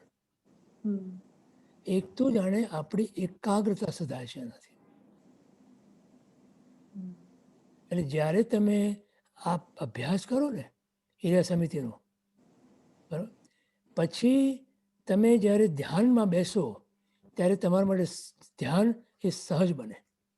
એટલે ગુપ્તી જ્યારે સહજ બને અને ગુપ્તીમાં જ્યારે ન રહી શકો ત્યારે સમિતિપૂર્વક તમારું કામકાજ કરો. તમે સમ્યક પ્રવૃત્તિ એનું નામ સમિતિ. સમ્યક એટલે શું? મારા આત્માના કલ્યાણ માટે હું જે કંઈ કરું તે, અથવા મારા આત્માનું એમાં અકલ્યાણ ન થાય એવી કોઈ પણ પ્રવૃત્તિ હું ન કરું. તો હું જ્યારે ચાલતો હોઉં ત્યારે મારાથી કોઈ જીવની હિંસા ન થાય એવી જાગૃતિ હોય મારી, તો એના કારણે શું બને છે કે મારાથી એક અહિંસા નામનો ધર્મ પડાય છે. જે મારા આત્માનું સ્વરૂપ છે, બરાબર. અને હા, તો અહિંસાને પહેલો દ્રવ્ય ધર્મની અંદર પહેલો ધર્મ કીધો એને. આપણા જીવનના બધા ધર્મો જે છે એ મુખ્ય અહિંસાના પાલન માટે છે. બરાબર. અને આપણા આત્માના જે બધા ભાવો કરીએ છીએ આપણે, અથવા ભાવ જે થાય છે એ મિથ્યાત્વને થી દૂર થવા માટેના છે, કે જે ભાવ ધર્મ છે. અને અહિંસાના પાલન એ દ્રવ્ય ધર્મ છે. ખ્યાલ આવે? 18 શોર્ટ મારા આત્મામાં રહેવા માટે જ હું ઈર્યા સમિતિ પૂર્વક કરું. હા, એના કારણે હું આત્મામાં રહી શકું છું. રહી શકું છું ને એ જ મારું ધ્યેય છે. એ જ મારું ધ્યેય છે, એ જ મારું લક્ષ્ય છે. આ બીજું તમને કહું કે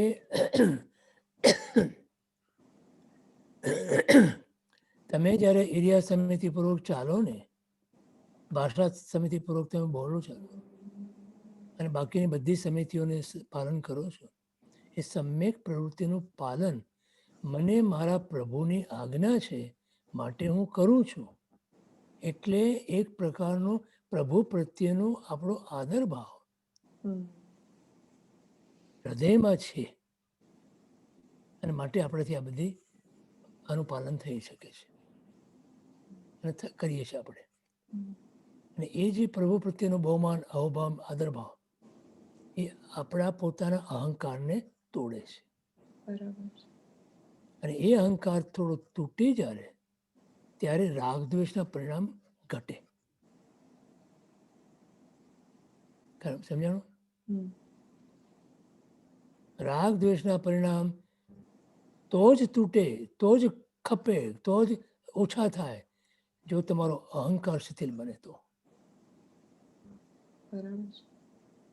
અહંકાર શિથિલ ન બને ને ત્યાં સુધી રાગ દ્વેષના પરિણામ ઓછા થઈ શકીએ જ નહીં. હમ. તમને એમ લાગે કે હું રાગ ને દ્વેષના પરિણામ મારા ઓછા, પણ એ ઓછા થયા જ ના હોય. નિમિત્તો નથી મળ્યા માટે. બરાબર છે. સમજાણું? તો આમાં જે કીધું તો આમ આપણે જે પણ ક્રિયા કરીએ છીએ, દાખલા તરીકે દર્શન કે પૂજા, તો એમાં પ્રભુ પ્રત્યેનો આપણને અહોભાવ તો છે, હમ. પણ છતાં એ ક્રિયાથી જેમ પહેલા કીધું એ તો ત્યાં અહંકાર શિથિલ થતો નથી અને રાગદ્વેષ કરતા નથી. તો કેમ? અહોભાવ છે છતાં એ નથી થતું, તો તો એ અભાવ કેવો છે? જો તમને અહોભાવ હોય હમ તો પરમાત્માની પૂજા કરો, ભક્તિ કરો, તો તમારો અહંકાર શિથિલ બનવો જોઈએ કે નહીં? તમે જ્યારે કોઈનું શરણ સ્વીકારો, હમ ક્યારે સ્વીકારવાના?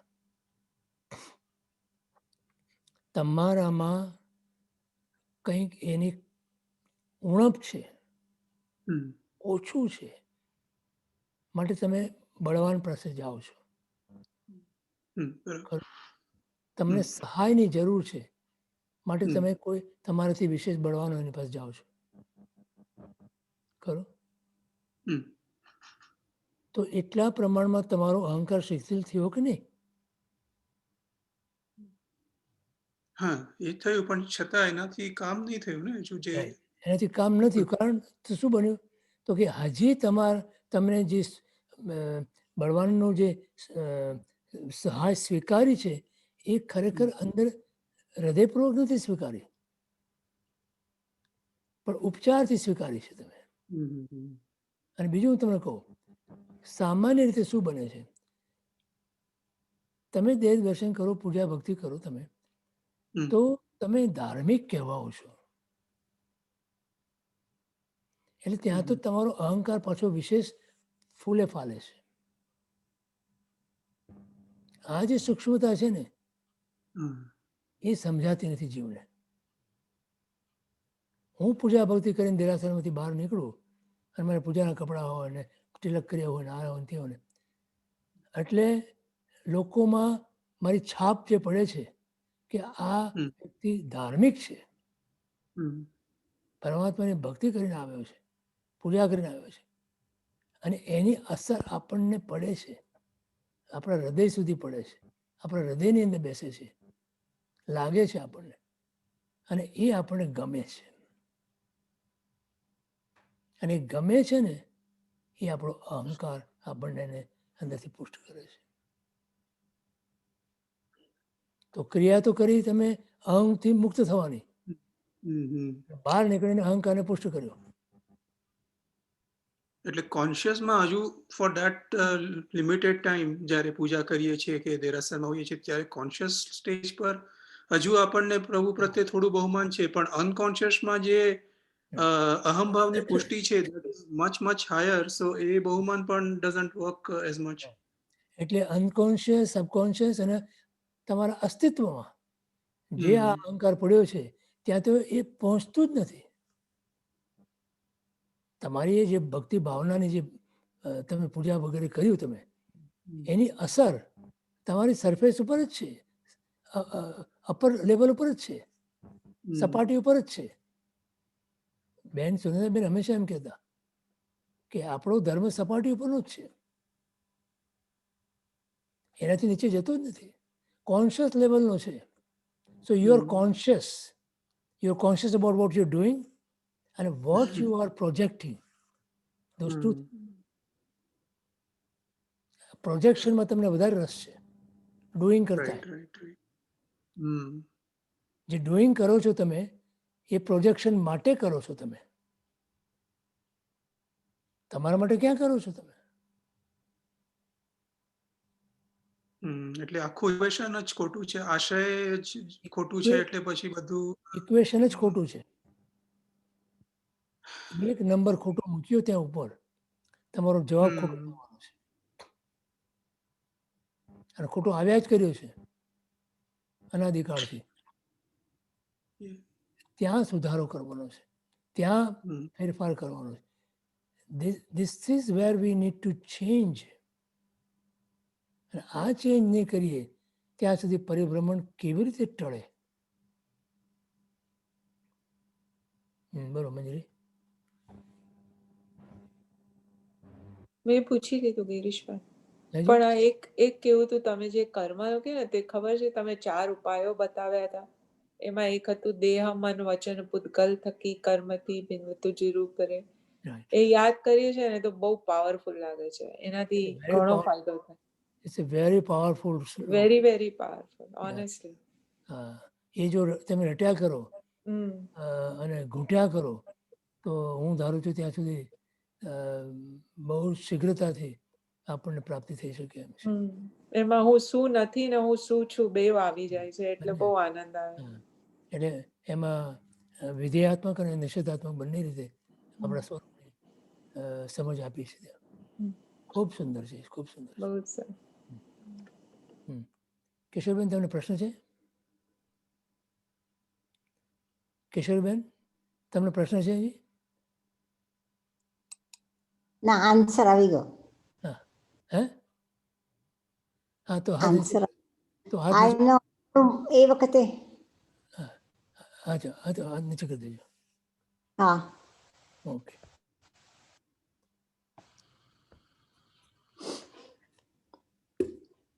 તો શુદ્ધ પ્રવાહ પૂજ્યપાદ દેવચંદ્રજી મહારાજની અષ્ટપ્રવચન માતાની સજ્જાઈમાં ગુપ્તીના શુદ્ધ પ્રવાહની સરસ પ્રસ્તુતિ કરે છે. શુક્લ ધ્યાન શ્રુતાલંબના એ પણ સાધન દાવ, વસ્તુ ધર્મ ઉત્સર્ગ મેરે, ગુણ ગુણી એક સ્વભાવો રે.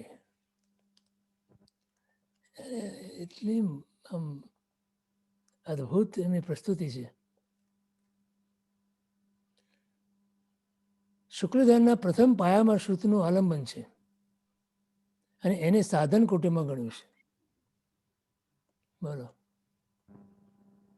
શુક્લ ધ્યાનને પણ એક સાધન રૂપે ગણ્યું કે જેનાથી સ્વરૂપની પ્રાપ્તિ અંતે થાય છે. શ્રુતના આલંબનથી સ્વગુણની ધારામાં પ્રવેશવું એ લાકડીને ટેકે ચાલવા જેવી વાત છે.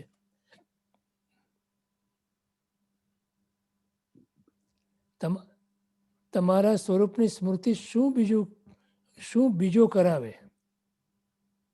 તમારા સ્વરૂપની સ્મૃતિ યાદ બીજો શું કરાવે? તો કે સાઇન બોર્ડ દ્વારા બીજાનું ઘર શોધી શકાય. આપણા ઘરે જવા માટે શું પાટિયાની જરૂર પડે?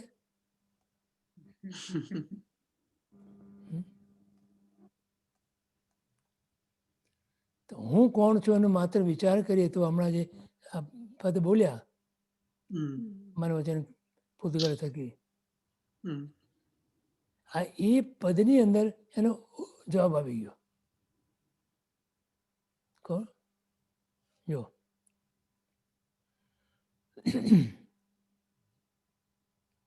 તો શ્રુતિનું આલંબને સાધન રૂપે લીધું, લાકડીનો ટેકો લીધો,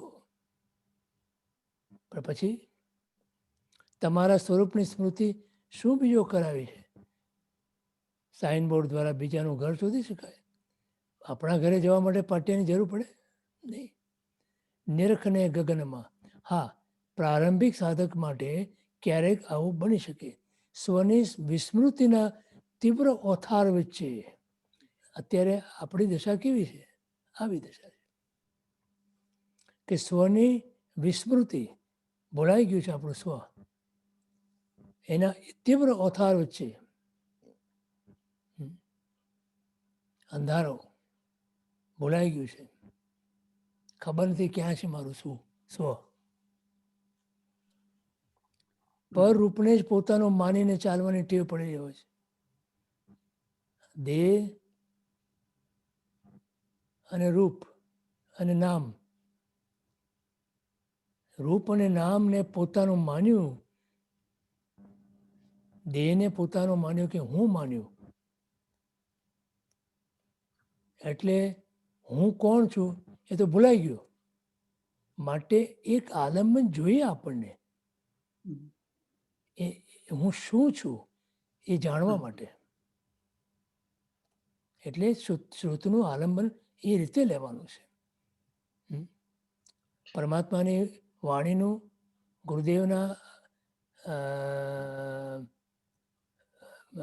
વચનોનું આલંબન આપણે ક્યાં સુધી લેવાનું છે? સ્વરૂપની ઓળખ થાય ત્યાં સુધી.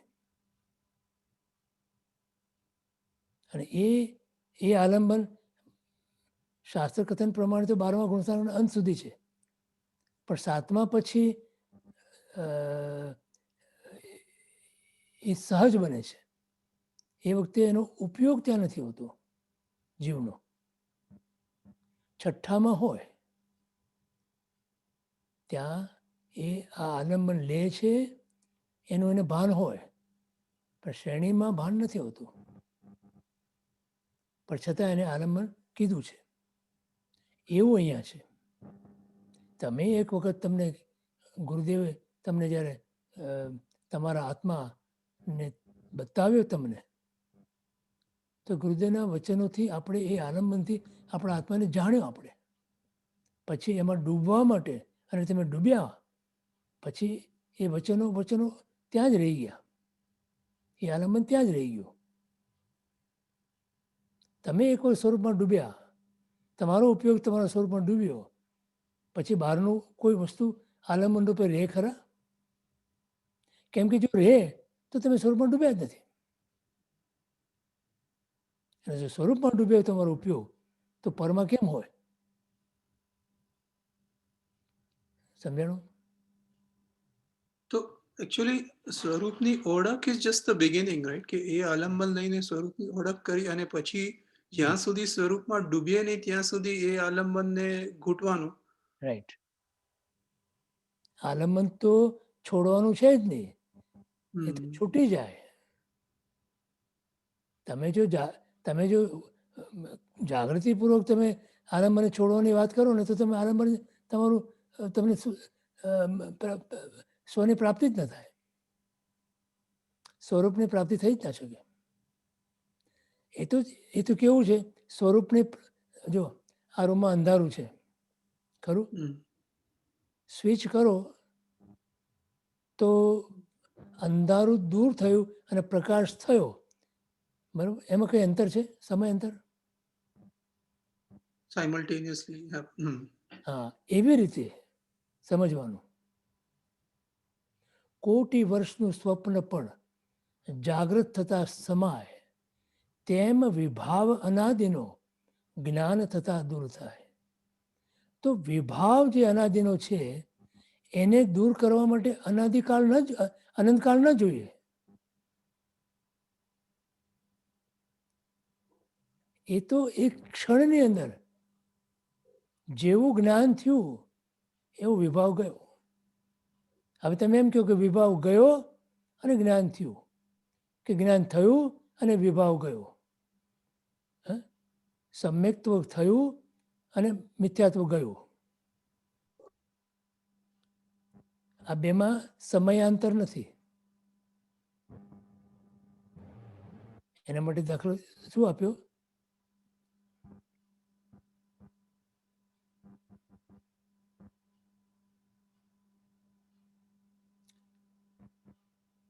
જો જે જ્ઞાન અનંતકાળથી ભવ હેતુરૂપ થતું હતું, તેને સમય માત્રમાં, સમયનું પ્રમાણ એટલે એક પલકારો મારીએ ને આપણે આંખનો, એમાં અસંખ્ય સમય છે. એવા એક સમય માત્રમાં જાત્યાંતર કરી કોની જાતિ બદલી નાખી? એ જ્ઞાનની. કે જે જ્ઞાન તો હતું જ આપણામાં, પણ એ શું કરતું હતું? ત્યાર સુધી ભવ હેતુરૂપ બનતું હતું. એ જ્ઞાનથી આપણે ભવની પરંપરા વધારી. એને શું કર્યું? ભવ નિવૃત્તિ રૂપ કર્યું. હવે ભવ પૂરા થઈ ગયા, ભવથી છૂટી ગયા, ભવથી નિવૃત્ત થઈ ગયા. કરનાર કોણ? એ જ્ઞાનનું આ જાતિ બદલનાર કોણ? તો કે એને ભવ નિવૃત્તિ કર્યું એવા સમ્યક દર્શનને, કલ્યાણ મૂર્તિ સમ્યક દર્શનને નમસ્કાર હો, નમસ્કાર હો. તો કેટલી વાર લાગી સમ્યક દર્શન થતાની સાથે? એ જ જ્ઞાન, જ્ઞાન તો અનાદિકાળથી જીવમાં છે જ. ક્યારે પણ કોઈ જીવ જ્ઞાન વગરનો ના હોય, કેમ કે એ જ એનું સ્વરૂપ છે, એ જ એનો સ્વભાવ છે, એ જ એનો ગુણ છે.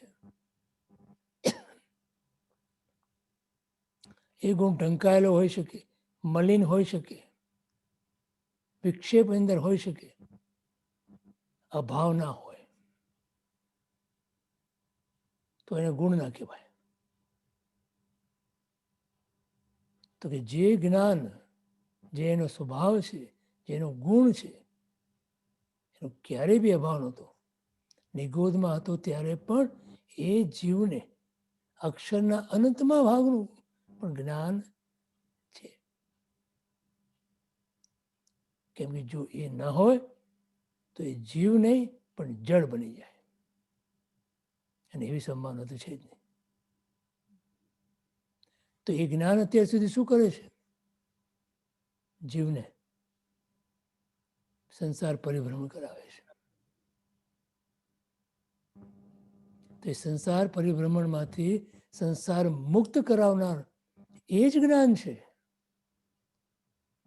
પણ એ જ્ઞાનની અંદર જે એની જાતિ છે, પરિભ્રમણ કરાવવા વાળી, એને પરિભ્રમણથી મુક્ત કરાવવા વાળી જાતિમાં ફેરફાર કરવાની કામ સમ્યક દર્શને કર્યું. અને કેટલી વારમાં કર્યું? તો કે એક સમયની અંદર. સમજાણું?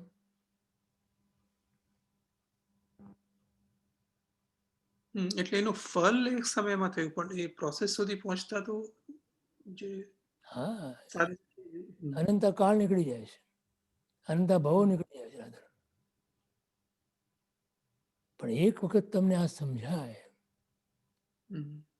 કે ચાવી મારા હાથમાં છે, all I have to do is to just to insert in the lock and just ફેરવવાની છે અને દરવાજો ખુલી જવાનો છે.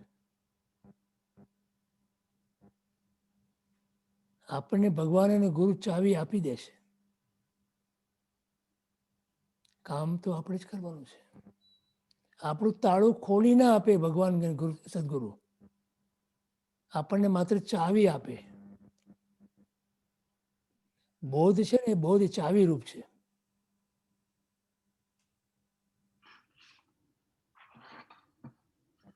હવે એનો ઉપયોગ તમે કરો ચાવીનો, અથવા તો ખિસ્સા મૂકીને ફર્યા કરો. મોટાભાગના જીવો શું કરે છે? પરમાત્માની આજ્ઞા અને સદગુરુનો ઉપદેશ લઈ લીધો, ખિસ્સા મૂકી દીધો અને ફર્યા કરે પૂર્વવર્ત. એટલે આટલા વખતથી એ આપણને જ્યારે જ્યારે પણ ચાવી મળી, વી જસ્ટ સેડ કે મને ચાવી મળી ગઈ છે, આઈ એમ હેપી, અને બધાને કહેતા ફરીએ છીએ, અને ત્યાં જ એની ઉપયોગ એટલે એનો યુઝ નથી કરતા, અને સો વી બેસિકલી વેસ્ટિંગ ઇટ, અને એનાથી અહમ કરીને નવું કરવું. એ ચાવી મળી એનો અહંકાર કરીએ છીએ પાછો. હા, આપણી દશા તો જુઓ.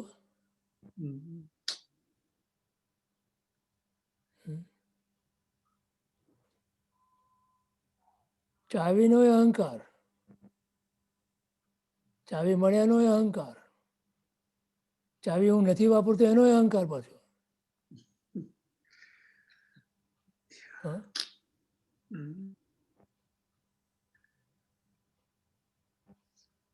જો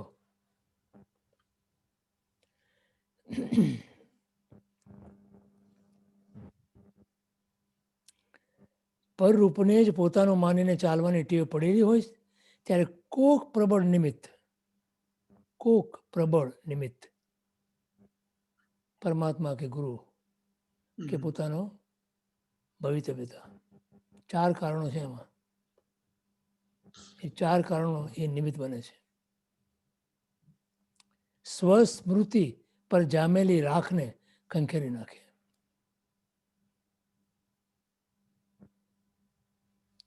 પુષ્પાદ દેવચંદ્રજી મહારાજ આવી અનુભૂતિને વર્ણવે છે.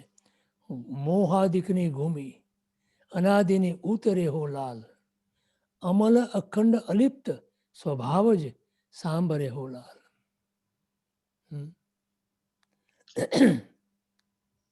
મોહ એટલે આત્મવિસ્મૃતિ. એક પડે એક સશક્ત નિમિત્તની લાકડી વડે મોહની ધૂળનું ખરી જવું ને આત્મસ્મૃતિનું જગી જવું. હજી આ લાકડી પડી નથી આપણને, નહીં તો અત્યાર સુધી હોય. બરોબર. દીના તને પ્રશ્ન છે? હા, જય જિનેન્દ્ર ગિરીશભાઈ. બરોબર. તમે જે 4 નિમિત્તો કીધા ને, હમ. જરા ફરીથી કહેશો પ્લીઝ? કયા 4 નિમિત્તો? હમણાં તમે કીધું કે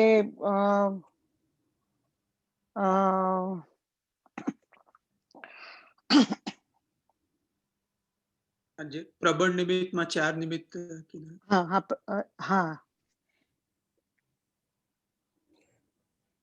કયા?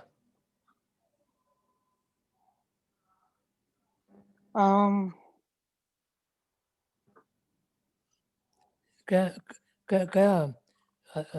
હમણાં તમે નિરખીને ગગનમાં એ વાંચીને 2-3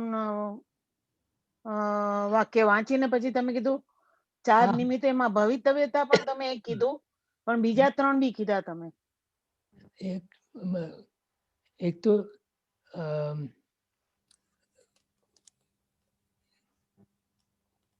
કહું તમને, ભગવત કૃપા, સદગુરુનો યોગ, ભવ્યત્વનો પરિપાક,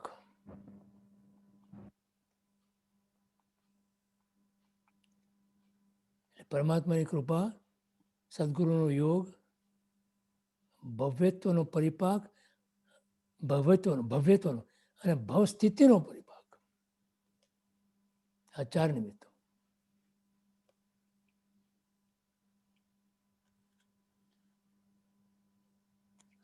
ભવસ્થિતિનો પરિપાક એ કઈ રીતે આપણે? એ કાળની અપેક્ષા છે ત્યાં. એટલે એ કાળ પાક્યો તમારો તો તમને મળ્યું એમ. ઓકે.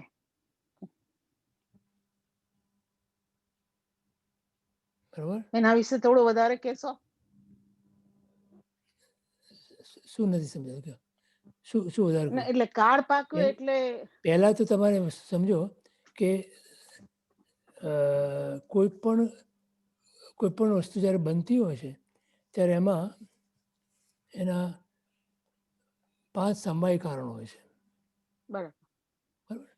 એ 5 સમવાય કારણોની સાથે સાથે પરમાત્માની કૃપા, સદગુરુનો યોગ અને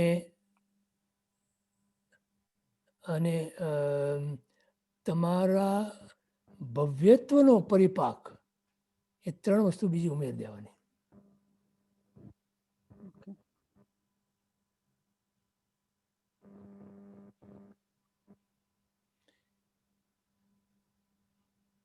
બરાબર. ભવ્યત્વનો પરિપાક છે એટલે આખું ઇક્વેશન તમને મૂકવું હોય તો તમારે સમજ તમારો કાળ પાક્યો હોય ત્યારે આ બધી વસ્તુ બને છે. ઓકે. એટલે જેને આપણે ક્રમબદ્ધ પર્યાય કહીએ ને, જે એ આખો સિદ્ધાંત એમાં આવી જાય છે. ઓકે.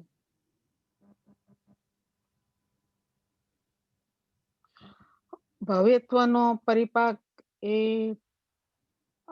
જે આપણે ચાર સરણા ને એનેથી ભવિષ્યનો પરિપાક થાય એ જ ને, ચાર સરણા ને સુકૃતની અનુમોદના ને દુષ્કૃતની એ ઘર હા એ ભવ્યત્વનો પરિપાક, ભવ્યત્વ, ઓકે એને તથા ભવ્યત્વ કહેવાય. ઓકે. તથા ભવ્ય તે એમાં તથા ભવ્યત્વનો પરિપાક. તથાનો શબ્દનો અર્થ છે યથાર્થ. ઓકે દરેક ભવ્ય જીવમાં મોક્ષ ગમનનું એની અંદર યોગ્યતા પડેલી છે, પરંતુ એ યોગ્યતા પ્રમાણે એને મોક્ષ પ્રાપ્ત થતો નથી. એના માટે એનામાં પડેલી જે મોક્ષ ગમનની યોગ્યતા એને પાકી જાય જ્યારે, ત્યારે એને મોક્ષ થાય. એટલે તથા ભવ્યત્વનો પરિપાક કહેવાય. ઓકે એ ભવ્યત્વ તથારૂપ એટલે કે યથાર્થ, સાચું ભવ્યત્વ, મોક્ષ પામવા માટેની હવે એનામાં તૈયારી થઈ ગઈ, એવું ભવ્યત્વ એનું. સમજાણું? ઓકે. એ કઈ દ્રષ્ટિમાં આવે? કઈ દ્રષ્ટિમાં એટલે આપણે દ્રષ્ટિ લઈએ તો પુનર્બંધક અવસ્થા જ શરૂ થઈ જાય. ઓકે ઓકે આ પુનર્બંધક અવસ્થા ભવ્ય જીવને જ હોય, બરાબર. અને આ પુનર્બંધક અવસ્થા આવી એટલે હવે મોક્ષ પ્રત્યેનો એનો રસ્તો ક્લિયર થઈ ગયો. ઓકે સમય લાગે એ એના ભવિતવ્યતા ઉપર આધાર રાખે, બરાબર. પણ ભવ્યત્વ એનો પાકી ગયો. ઓકે સમજાણું? Thank you.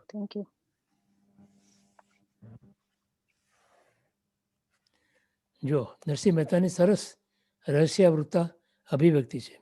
નિરખને ગગનમાં કોણ ઘૂમી રહ્યું, તેજ હું શબ્દ બોલે.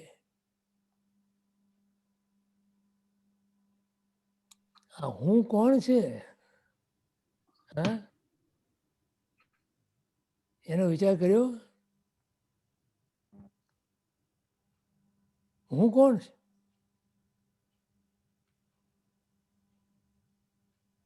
મગનભાઈ, છગનભાઈ, કાંતાબેન, શાંતાબેન, એ હું છું.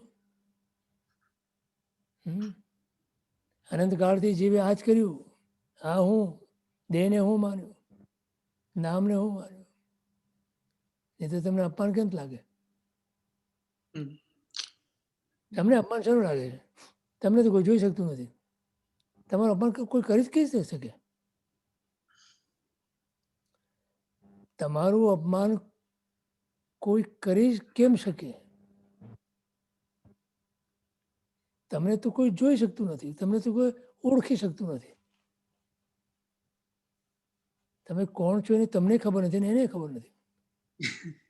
હા, એટલે જ જેને જોઈ નથી શકતા, ઓળખી નથી શકતા, એના સાથે મેં તાદાત્મ્ય નથી કર્યું, એટલે મને થાય છે કે રાકેશને કોઈ કહે છે એટલે મારું અપમાન થાય છે. પણ રાકેશે તું નથી એમ કેમ નથી વિચાર્યું અત્યાર સુધી? હા, એ જ મોટી ભૂલ છે. હા, એ વ્યવસ્થા ખરી. રાકેશ એ વ્યવસ્થા છે, અવસ્થા નથી. That is not what you are. તમે નામ અને રૂપથી પર.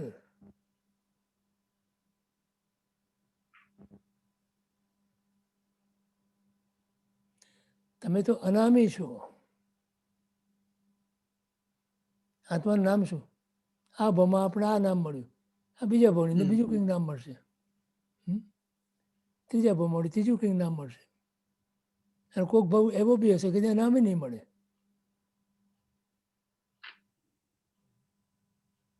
કોથમીર મરચા.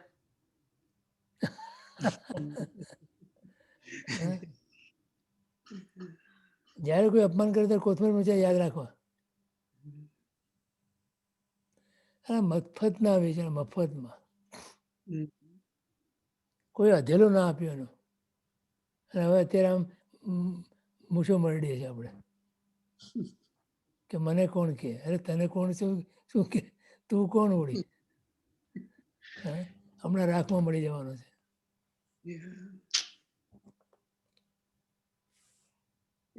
અત્યારે બધું બેસે છે, it's like seems very perfect અને એ છે, પણ જ્યારે પછી સ્વાધ્યાય પૂરું થાય અને then once we are back to એને અસર રહેતી નથી, એટલે એમાં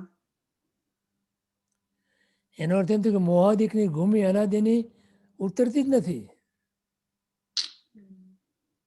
અને અમલ અખંડ અલિપ્ત સ્વભાવ આપણને સાંભળતો જ નથી, આપણે યાદ જ નથી કરતા એને. અમલ જેને કોઈ મલિનતાનો સ્પર્શ પણ નથી, ક્યારેય બી એ ખંડિત નથી થયું અને ક્યારેય લેપાણો નથી. બોલો, અલિપ્ત છે. એની વ્યાખ્યા છે ને, નિશ્ચયથી અલિપ્ત અને વ્યવહારથી લિપ્ત. લિપ્તસ્ય વ્યવહારો અલિપ્તસ્ય નિશ્ચય. એ આત્માનું સ્વરૂપ છે. વ્યવહારથી બરાબર છે, ઓળખ છે, બરાબર છે. એ કોણ છે? પૂજ્ય ચિદાનંદજી મહારાજ એટલે તો કહે છે, સોહમ સોહમ રટના લગીરી. એ જ હું.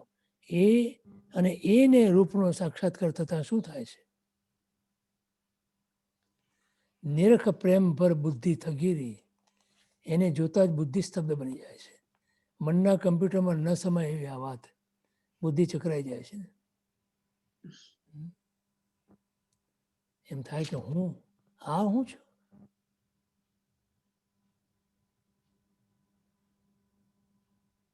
અલિપ્તો નિશ્ચય, નિશ્ચયથી જે અલિપ્ત છે, જે જ્ઞાયક છે, જેને પરની સાથે કોઈ સંબંધ જ નથી, સ્નાન સૂતક નથી,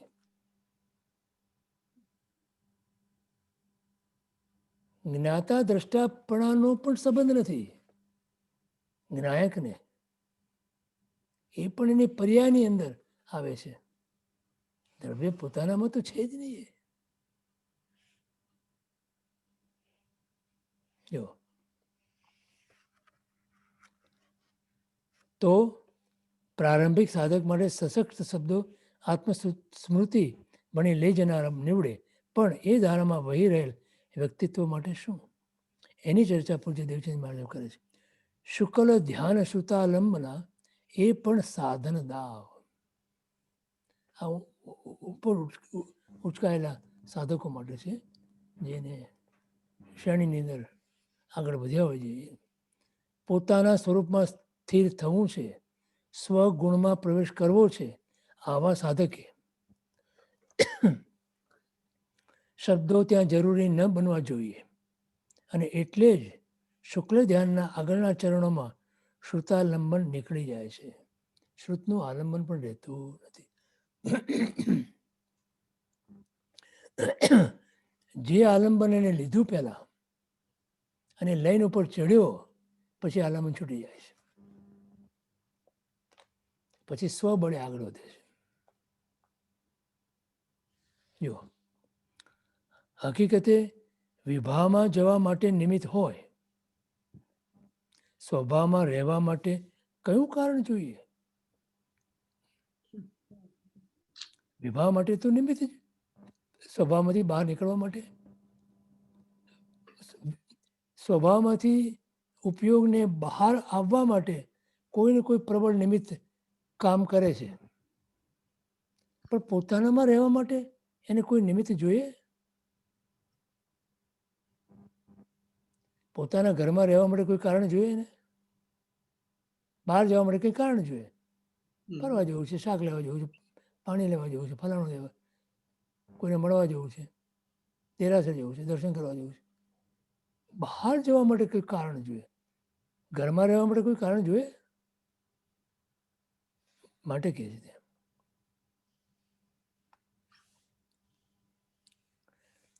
શબ્દો ત્યાં જરૂરી ન બનવા જોઈએ. અને એટલે જ શુક્લ ધ્યાનના આગળના ચરણોમાં શ્રુતાલંબન નીકળી જાય છે.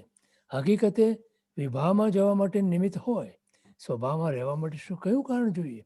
માણસ ઘરમાં જ તો હો ને આખો દિવસ કામ પડે જરૂરી ત્યારે બહાર જાય. બાકી તો ઘરમાં તેમ કે ભાઈ તું ઘરમાં કેમ પડેલો છે, એવું કહેનારાઓ હોય છે. સ્વરૂપ સ્થિતિ એટલે આરામદાયક ઘર, પણ સ્વરૂપમાં રહેવાનું ગમતું નથી જીવને. એને બહાર જ કેવું ભટકવું ગમે છે.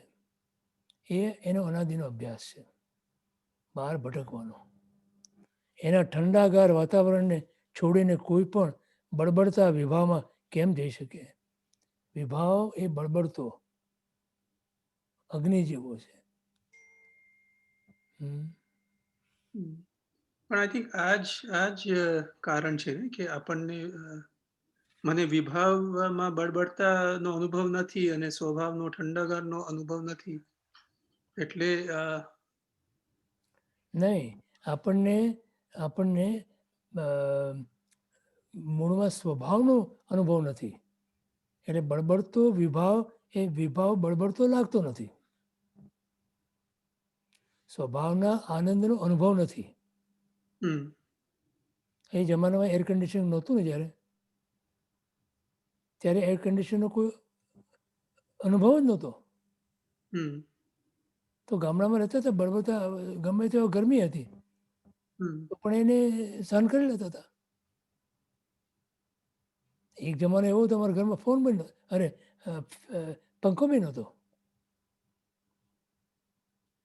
ત્યારે ગરમીના દિવસોમાં ગરમી પડે એ સ્વાભાવિક લાગે. આ તો હોય, ઉનાળો છે તો ગરમી હોય.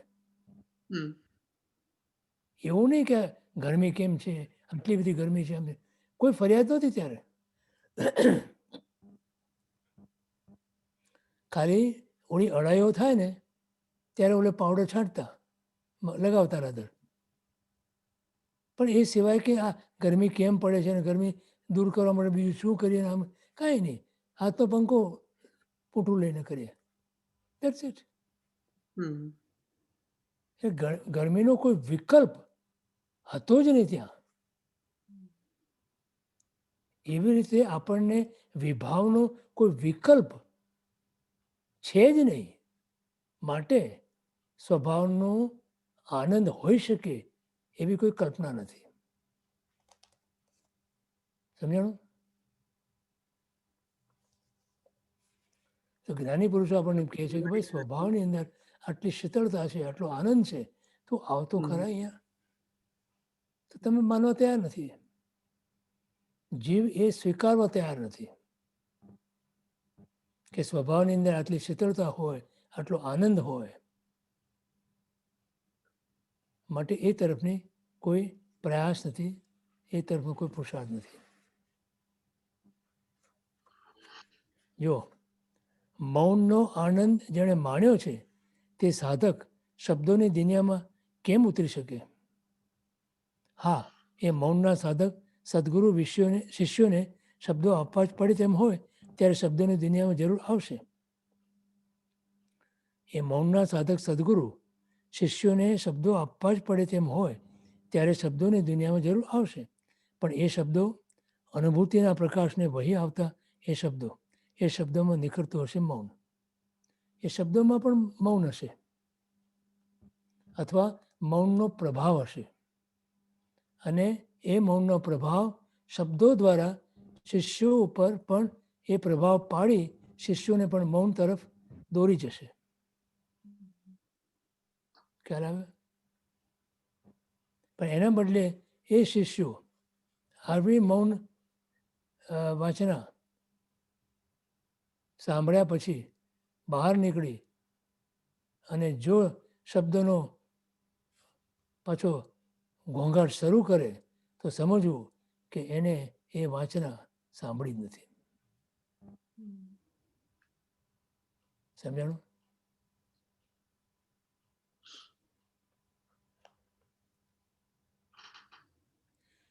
પરંપરામાં એક શ્લોક છે, ગુરોસ્તુ મૌનમ વ્યાખ્યાનમ શિષ્યસ્તુ છિન્ન સંશય. આ તો હમણાંની બનેલી વાત છે, આમ તો રમણ મહર્ષિની. એમના જીવનનું આ ઘણું બનેલું.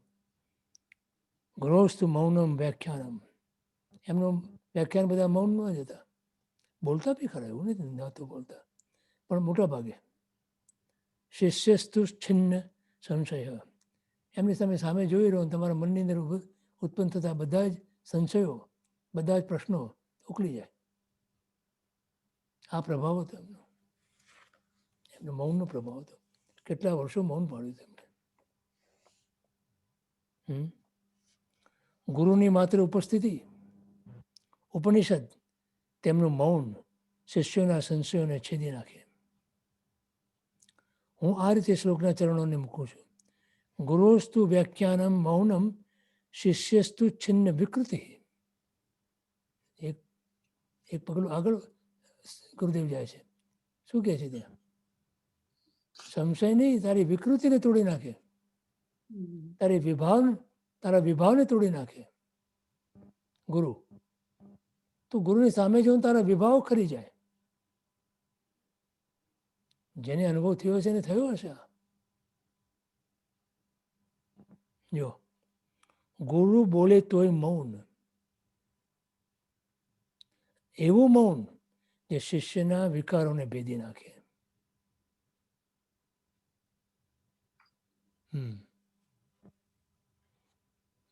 કોઈને પ્રશ્ન હોય તો લઈ આવતી, નહીં તો પછી આગળ કઈ. સમય શું છે?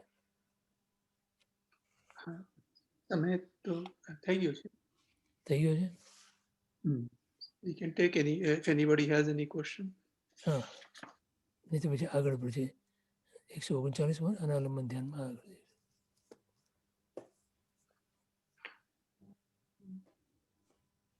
મંજરીબેન ને પ્રશ્ન છે. બરોબર છે ભાઈ. ગિરીશભાઈ, આપ છે ને વારંવાર સમયસારનો રેફરન્સ કરતા હો છો, અને આજે આપે કીધું આત્મખ્યાતિ કરીને પુસ્તક છે જે અમૃતનચાર્યએ લખ્યું છે, તો એ આપણે વંચાય અને મળે ખરું? એટલે ઓનલાઈન કે કશે તો હું ગોતી કાઢીશ, પણ આવું એનાથી લાભદાયક થશે ખરું એમ?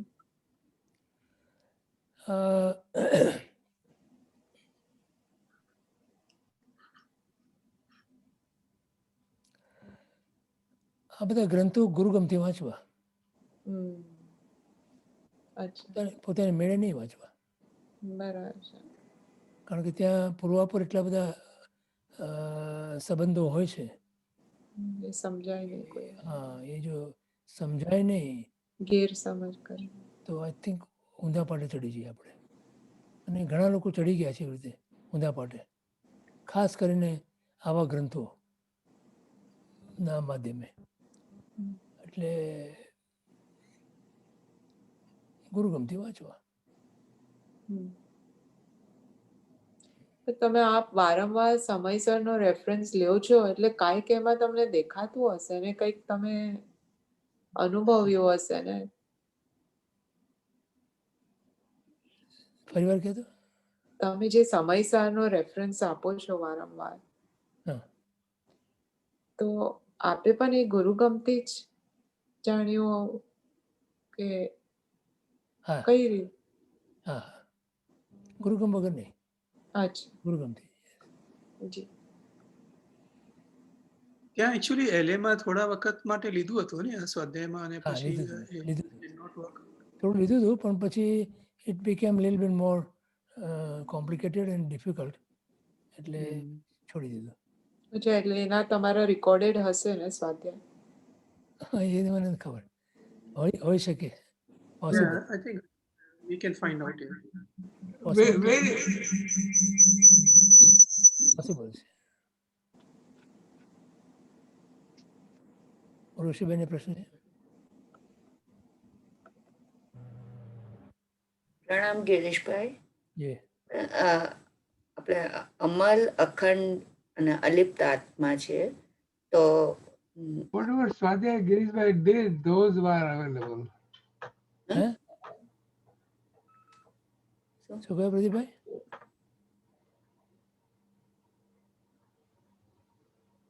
મને ખ્યાલ ના આવ્યો. પ્રદીપભાઈ શું બોલ્યા પછી?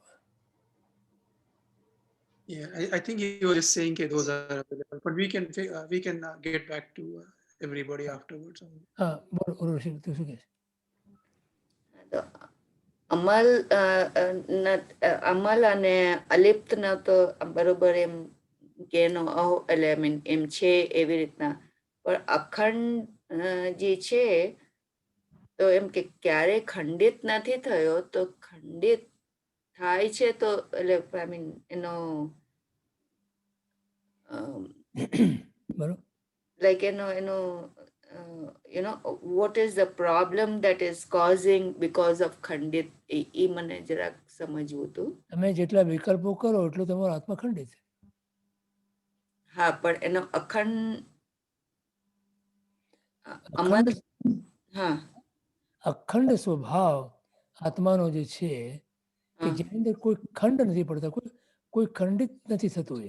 એનું જ્ઞાન જે છે ને, આપણું જ્ઞાન કેવું છે? ખંડિત. હા ખરું? જ્યારે આત્મા જ્ઞાન સ્વરૂપી પોતે અખંડ છે, અને ખંડિત જ્ઞાનને કારણે એ જ્ઞાન પણ દૂષિત થાય છે.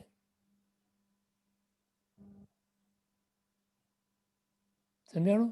નહીં સમજાણું? બરોબર, એટલે એ વિકલ્પને કારણે દૂષિત થાય છે એમ તમે કહો છો ને? વિકલ્પને કારણે ખંડિત થાય છે એટલે દૂષિત ખંડિત કહેવાય. થાય છે. અચ્છા. જ્ઞાન તમે જેટલા દ્રવ્યોમાં એ જ્ઞાનને મૂકો એટલું ખંડ થયા ને. બરોબર. અને અખંડ હોય તો વોટ ઇઝ એડવાન્ટેજ, એ મને જરાક સમજણ નથી પડતી કે એ દાખલો બનાવો. ખંડિત. હા મિરર હોય, મિરર, હા મિરરના ટુકડા થઈ ગયા. રાઈટ. અચ્છા, તો હા રાઈટ તો દરેક ટુકડામાં તમારું દ્રશ્ય દેખાશે, તમારું રાઈટ પ્રતિબિંબ.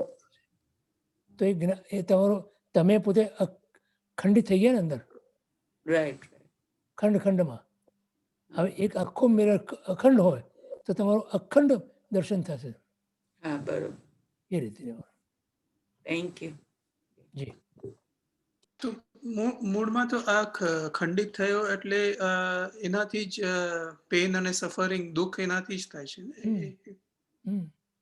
એટલે that is the she was asking કે આ શું છે ડિસએડવાન્ટેજ. મેનિફેસ્ટેશન આ જ વિકલ્પો જે છે ને, ખંડિત જ્ઞાનને કારણે જે વિકલ્પો અથવા વિકલ્પોને કારણે જે ખંડિત, એને કારણે તમે દુઃખી છો. તમે દુઃખી કરનારા વિકલ્પો છે.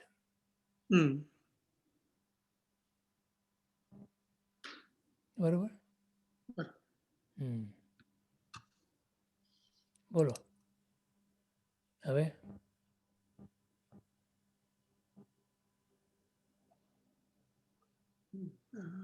પ્રશ્ન નથી હવે તો.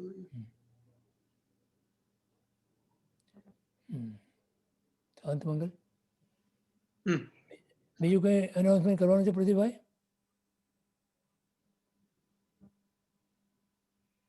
તમારા સર્વ મંગલ માંગલ્યમ સર્વ કલ્યાણ કારણમ પ્રધાનમ સર્વધર્માણમ જૈનમ જયતિ શાસનમ સદગુરુ દેવ કી જય. મહાવીર સ્વામી ભગવાન જય જય જય જય.